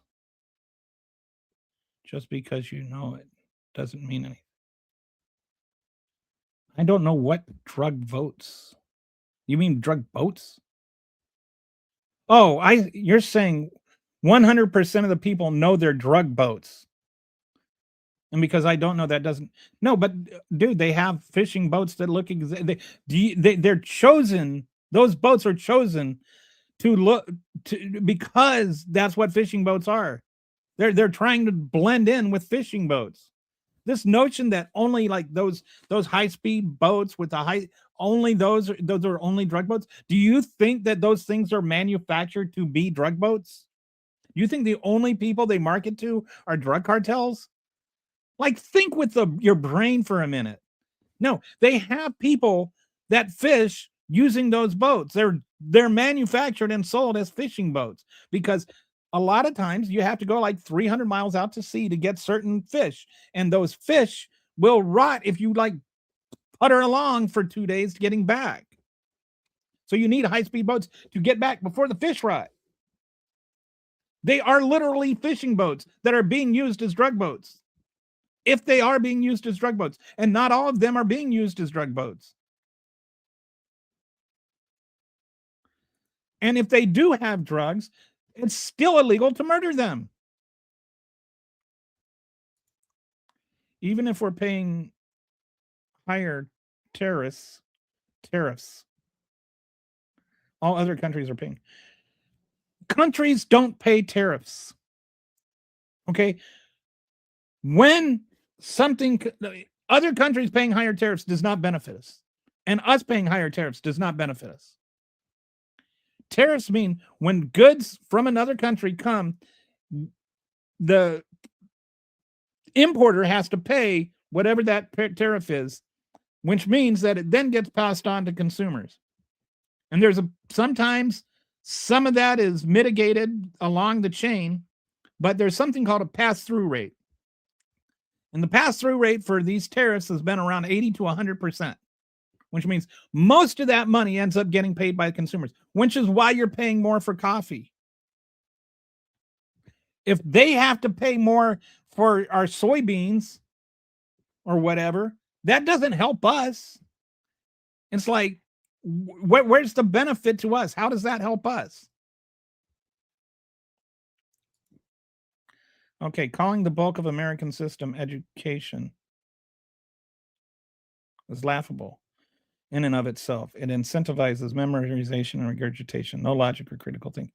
I think we should do more for critical thinking. Honestly, I think if we had more education on critical thinking, then Donald Trump and MAGA would have never happened. I think that it's a big byproduct of a lack of critical thinking. Every time he basically giggles while he talks about killing people. We should never deport people. Nobody ever said that. Pick a current comment and move to the bottom. I keep doing that, but they add up. So like this one is from 446. So this one's, wow, it's 20 minutes old already. All right, so let's go back to the bottom. Okay. Border, the entire boat was open to the sky. There was nowhere to hide. Tanks. What is somebody talking about tanks? Like tanks on the ocean or something?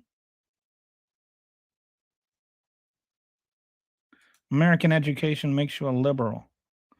I don't even know what that's supposed to mean. If education makes you a liberal,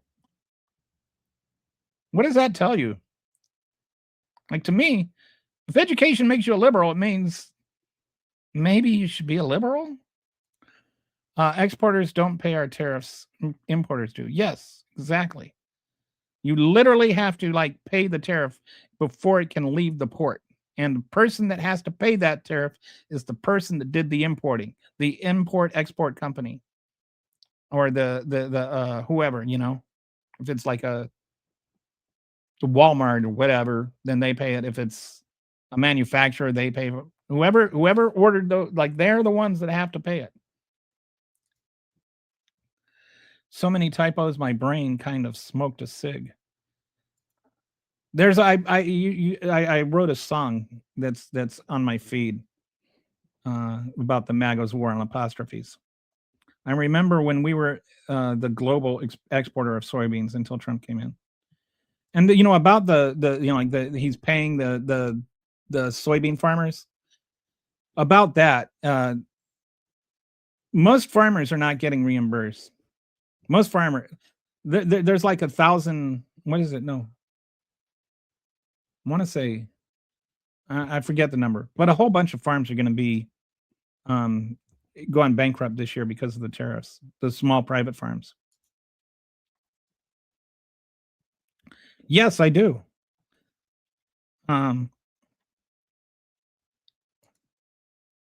Which is why I what I don't think is critical thinking is you think the left, like this is called an ad hominem attack. And then the laughy faces are just like reinforcing the ad hominem attack, which is a form of critical thinking. Like me recognizing that this is a fallacious argument, an ad hominem attack that's not reduced to substance, but is dismissing somebody just by attacking them. That is a form of logical thinking. It's a form of critical thinking.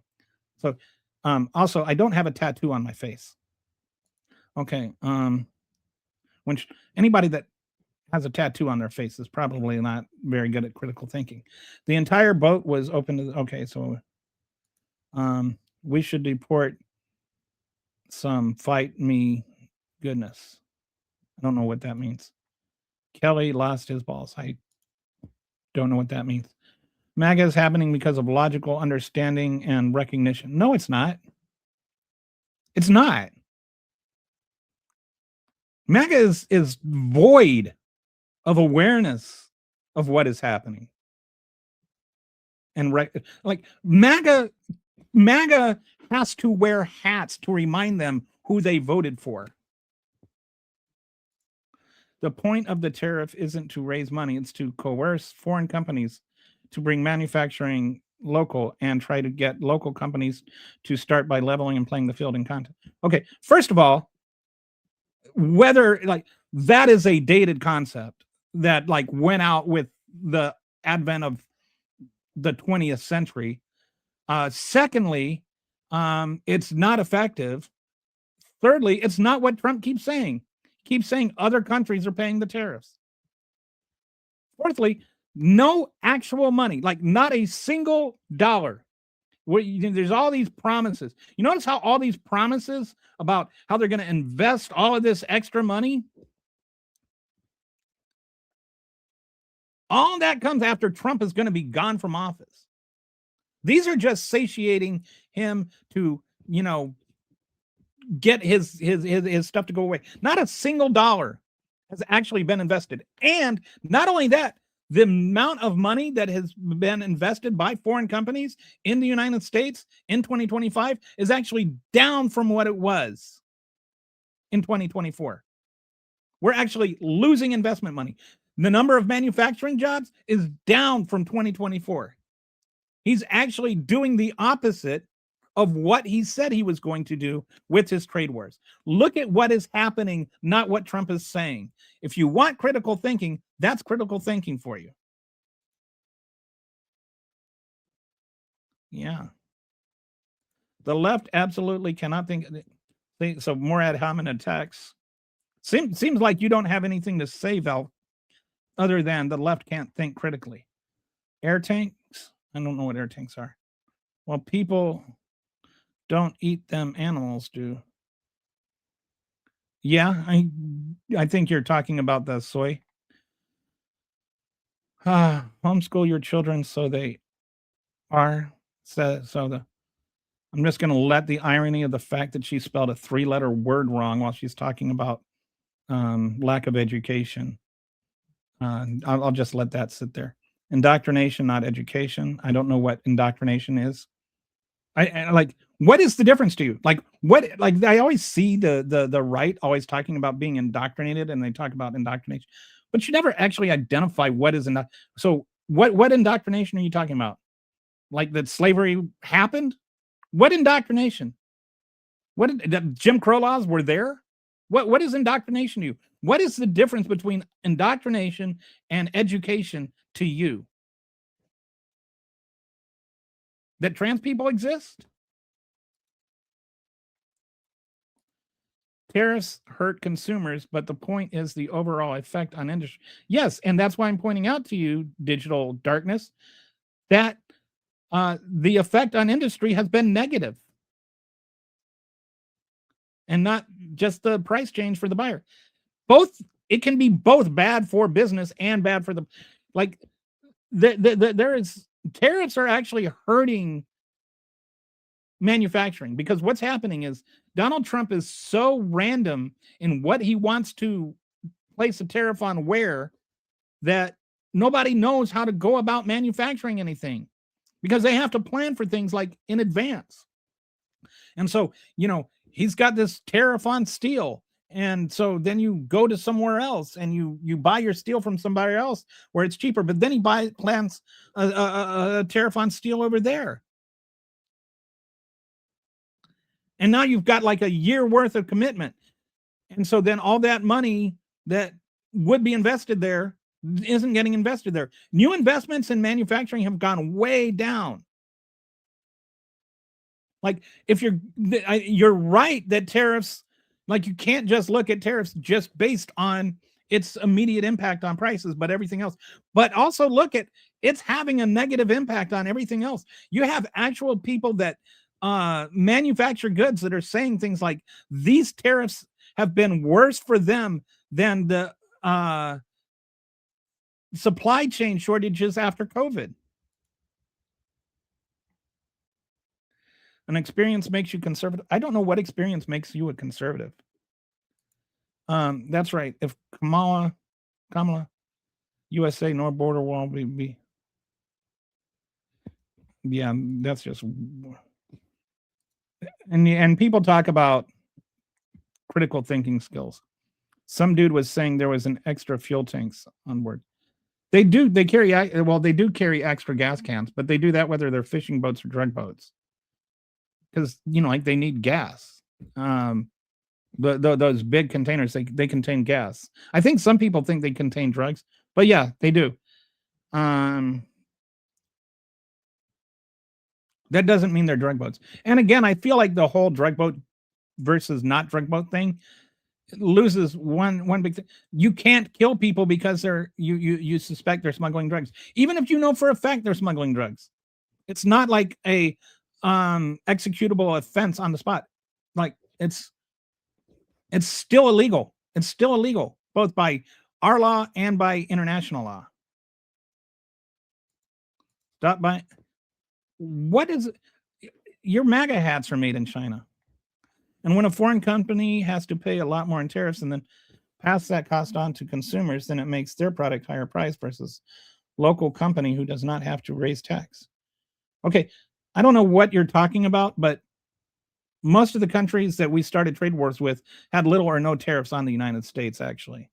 What happened is they confused the Trump administration went and they looked at tariffs and they confused that with like a trade deficit, which is not the same thing. And then they just they made it like if you had a trade deficit that was like a tariff, which of course we're going to have a trade deficit with most countries because we're the largest economy in the world. So we're going to buy more than we sell just by nature, by virtue of the fact that we're a bigger country. We're a bigger economy and a bigger country than everybody but China, which nobody's going to talk about. Nobody's going to try and argue that China has fair trade practices.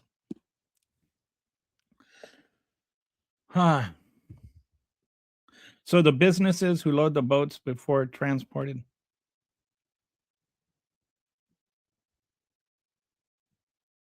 So the business who loads. Okay, so what I'm saying is let's say you're going to you want to build cars, right? And so you need a certain amount of steel to build those cars. And so then you order these tariffs and you spend $50 million or whatever on this steel for building your cars, and they come over here, and then all of a sudden Donald Trump decides he's not going to charge those tariffs, and so then you spent that $50 million that you could have saved, or you commit to spending $50 million and then Donald Trump puts on a tariff, and now you're paying that company for the tariff, right? Or for the iron. You're not paying the government now that steel comes over here, and now you have to pay a tariff on it. So the cost of doing that business goes up, or it just would have gone down if you had waited 2 months. So it's all resulted in people not spending as much money on investment because they don't know if it's going to be profitable or not. It's the uncertainty that's killing everything. And as a result, along with, this was the show I was planning on getting into today, and which I'll probably get into tomorrow, is how AI, which has its good and its bad, but one of the things that's happening is it's the only stable place to invest money in right now. So it's like all the money is going to AI, and then there's this big AI bubble that could burst and just completely wreck the entire economy.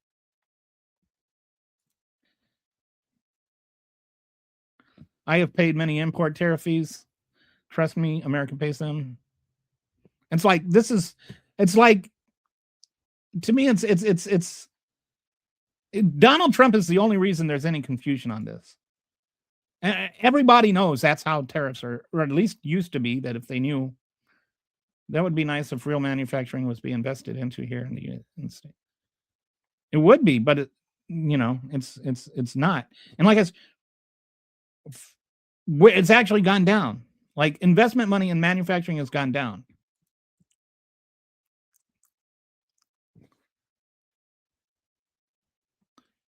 Yeah. It's actually shifted from the housing funds, and there were some people that were, so you're supposed to, oh, okay. It was in the 2024, the One Big Beautiful Bill Act, that people would get the supplement to their housing allowance because of the increasing housing prices. And it was supposed to be, doled out on a monthly basis to people that were receiving a housing allowance. Because if you're living on base, obviously you're not receiving a housing allowance. So those people were getting this money that was apportioned to them, and they were getting it in monthly stipends. So, like $300 a month or whatever. The people that lived on base weren't getting any money at all. Now it's just become this, everybody gets the $1,776, whether you're living on base or off base. The people that were living off base still have the higher rents to pay. And now they're getting less money to do it with. So it's not just that, like, it's redistributing money that was allocated for a specific reason, and the people that money was allocated for are now getting less money. They're still getting the $1,776 check, but now it's, not going to make up for their higher mortgage or their higher rental prices. Since most people that live off base, since, like if you're in the military, you're not, most people don't buy houses everywhere they go. Okay. AI may be a huge advantage like the internet, but there will likely be bubbles like the dot-com bubble with the internet before it is seamlessly integrated into our society and economy. There's some things that are really amazing about what AI is going to do. And like across fields, like across medicine and education and all kinds of things. There are also a lot of really damaging things about it. And like one of the things that I think is interesting is, on the one hand, it can increase efficiency of electricity, and on the other hand, it uses so much electricity. So, and it can be efficient for electricity because AI manages the electricity better. So I think that anyway, the show I'm doing tomorrow is AI, the good, the bad, and the ugly. And I think what you're saying, a lot of it's right, provided our economy holds up that long. There's some stuff that's going on with the investments in AI that are awfully familiar with the 2020 or the 2008 housing crisis that ended up causing the Great Recession. So, like, there's real concerns about that that I have. And like right now, none of the AI companies are making money, but there's so much money invested. The investments in AI are basically the reason we had 4.6% GDP growth. Like, all of our economic growth is just money invested in AI, but none of it is being returned yet. And there's some hedgy stuff going on where, like, NVIDIA is selling these companies chips that are then like running them back to NVIDIA or whatever.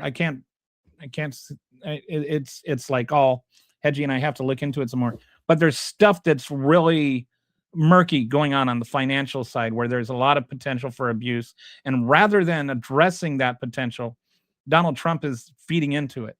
So it's a huge amount of our economy is being invested into that, and it's very precarious. AI may not do your job, but it will change your job in other ways that will affect you. Yeah, that's true. Although sometimes it literally replaced my old job. My job choice was mostly politics, and I saw the AI coming.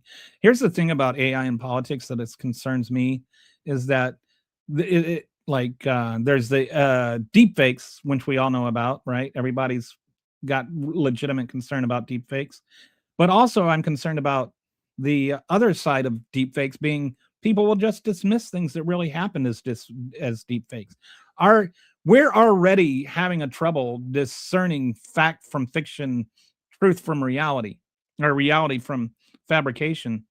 What's going to happen when you can just dismiss everything you don't like as a deep fake, or accept any deep fake you see as reality? And they're like AI can really improve some people depending on what your job is. AI is really, it's not good or bad. It is both good and bad.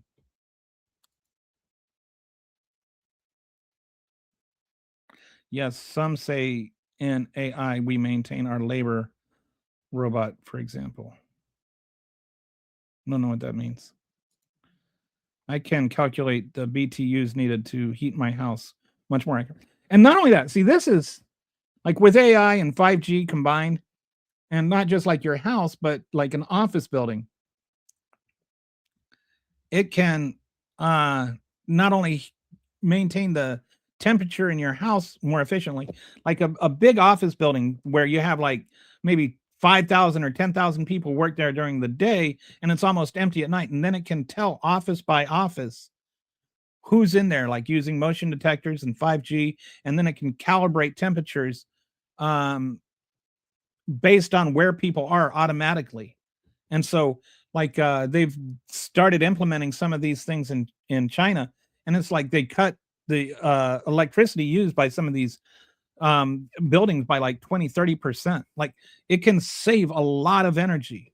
And so, like, there's on the one hand all the electricity it uses, but then also all the electricity it saves. It's all just really fascinating. And the other thing about AI is the more we do it, the better it will get. But on the same time, use it like to make a 5-second video, 5-second video, like one of those hyper real videos, the super realistic looking ones. To make a 5-second video, it uses as much electricity as putting your microwave on high for a full hour. Imagine Biden made less trillion in 4 years, right? Sleepy than Trump made. None of that makes any sense. I'll just say there were more foreign investments in America last year than there are this year. AI does have a plus and minus, pros and cons. Yeah. And like, for example, one of the things that it can do that I just found, like, it can tell by a chain of amino acids what kind of protein it's going to be when it folds, which is apparently something that would like take years for us to do, but AI can do in a few days.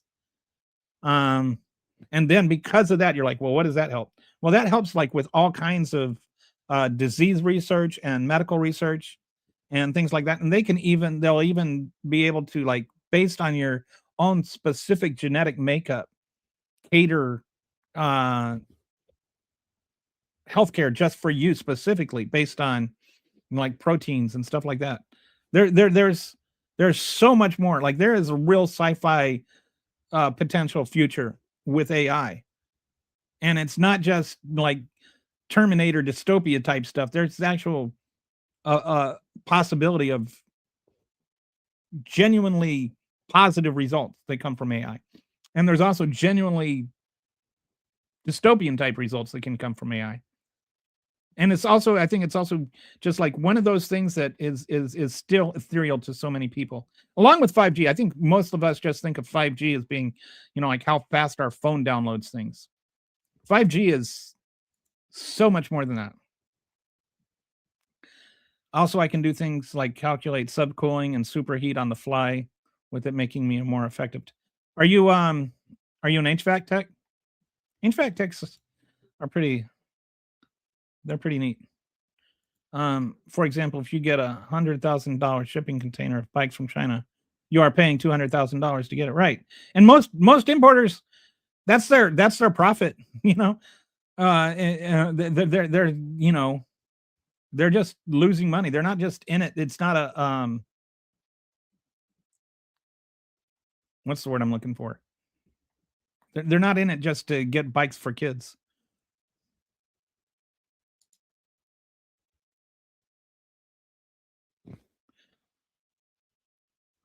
But what do we purpose for AI for versus okay? I think that like that's why a big part of my show is going to be talking about what AI can actually do.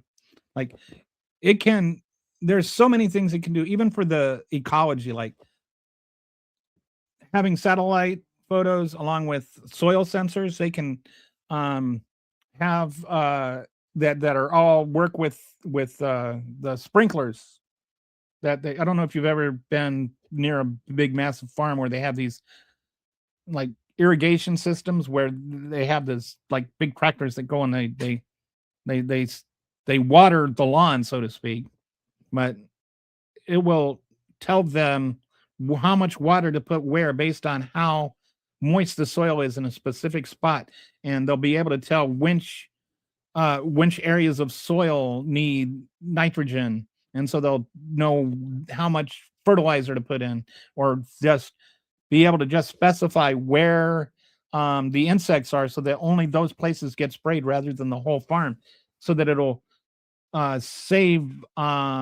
mean that much less insecticide getting sprayed on plants and all kinds of stuff. Like there's a lot of stuff that's really super friendly for the environment that AI does that we don't know about.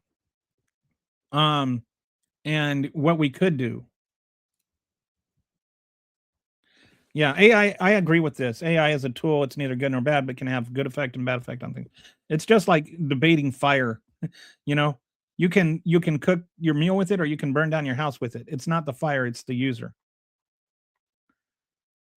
I can ask AI to visually represent flame reflect re Wow, that's neat. And that's another thing, Logan, I'm glad you like even just like with some of the like videos that doesn't take so much output. Education can be a great educational source. Uh,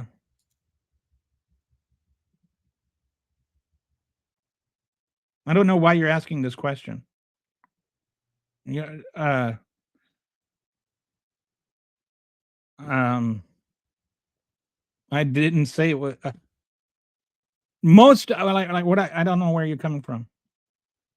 What I said is um most of the investments have been into AI.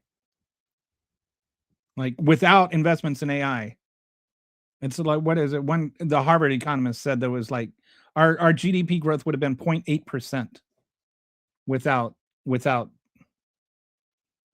the um the investment in AI.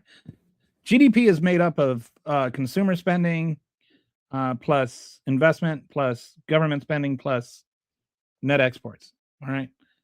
Our GDP growth has been almost exclusively from the increase in investments, and the investments have been almost exclusively in AI. Almost all of our GDP growth has come as a result of investments in AI.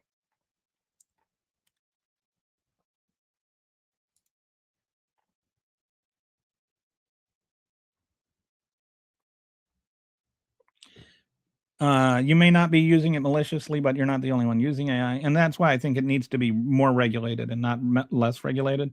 There is definitely no question that AI can be used for evil and not just for bad.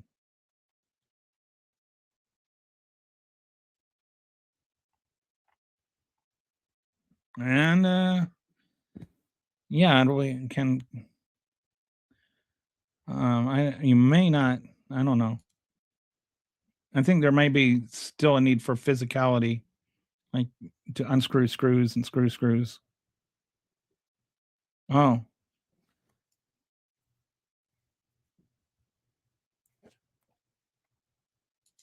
we're a long way from having robots do all the manual labor.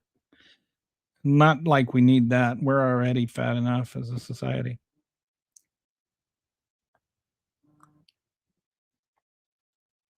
AI already got twisted by Elon from X to Mecha Hitler. You're talking about I mean, that's like putting it into that microwave. Really, like I was using it to make videos like that, and like I'll still use it to make like the doodle videos because apparently that's only like a couple of seconds of microwave. But I stopped using it for that kind of thing. Like do Google search, like if you're using it as a search engine or to like have like search queries and learn things, then there's like the learning part of it is positive, and The power drain isn't as much.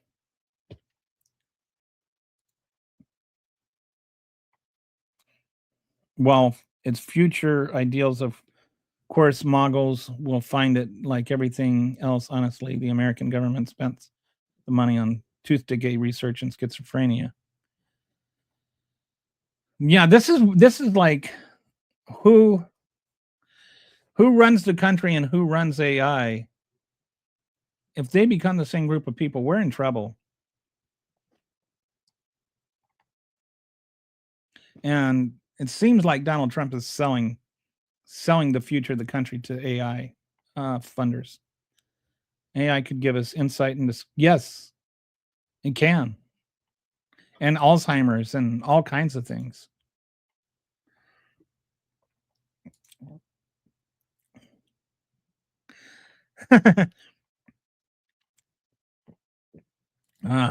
Go look and see how they pack.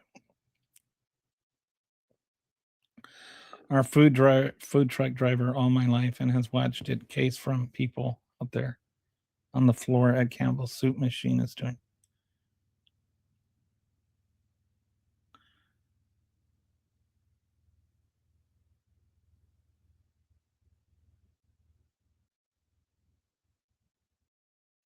Oh, people that were packing the truck aren't doing it now because AI is doing it.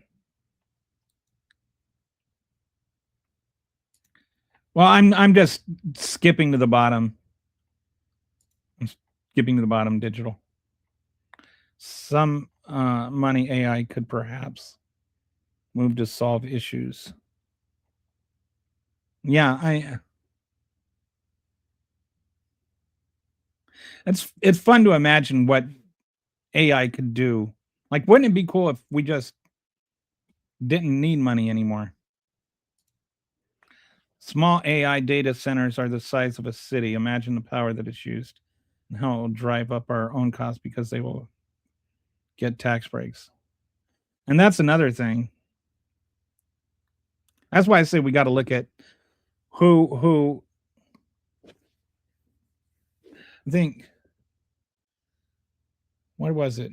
I want to say Denver. I want to say like all the AIs combined, like could power Denver for a year, the city of Denver. Like that's how much electricity they use. Anyway, all that's on tomorrow's show. If AI takes my job, then literally take all the jobs. My industry will be the last. Skilled trades are needed to avoid. Well, yeah, there are just some things that are need human people. That's why, like, even like it doesn't have to be something high tech like being an HVAC tech. Strawberry pickers, like they don't have AI. Like the automation doesn't apply to strawberry pickers. They can do it with like row crops, but when it comes to certain things, you just need a human person.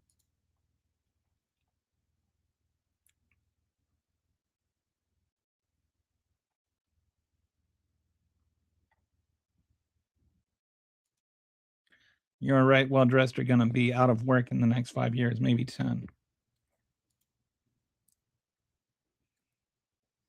If AI figures out new battery tech, that alone could change the world. It's going to cross references, and that's like when we talk about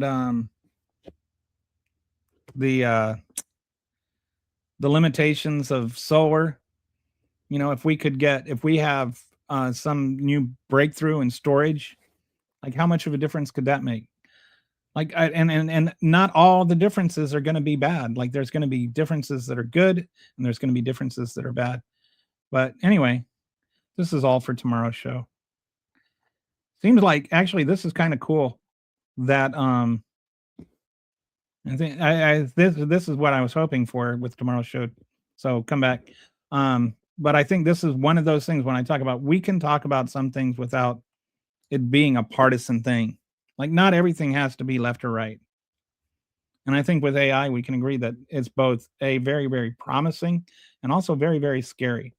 So I am way over 4 hours now, and my bladder is fatter than it has been. So I think it's time for me to go. And by go, I mean I really need to go. So thanks for joining and yelling at me, and I will see you tomorrow. Hope you have a pleasant evening.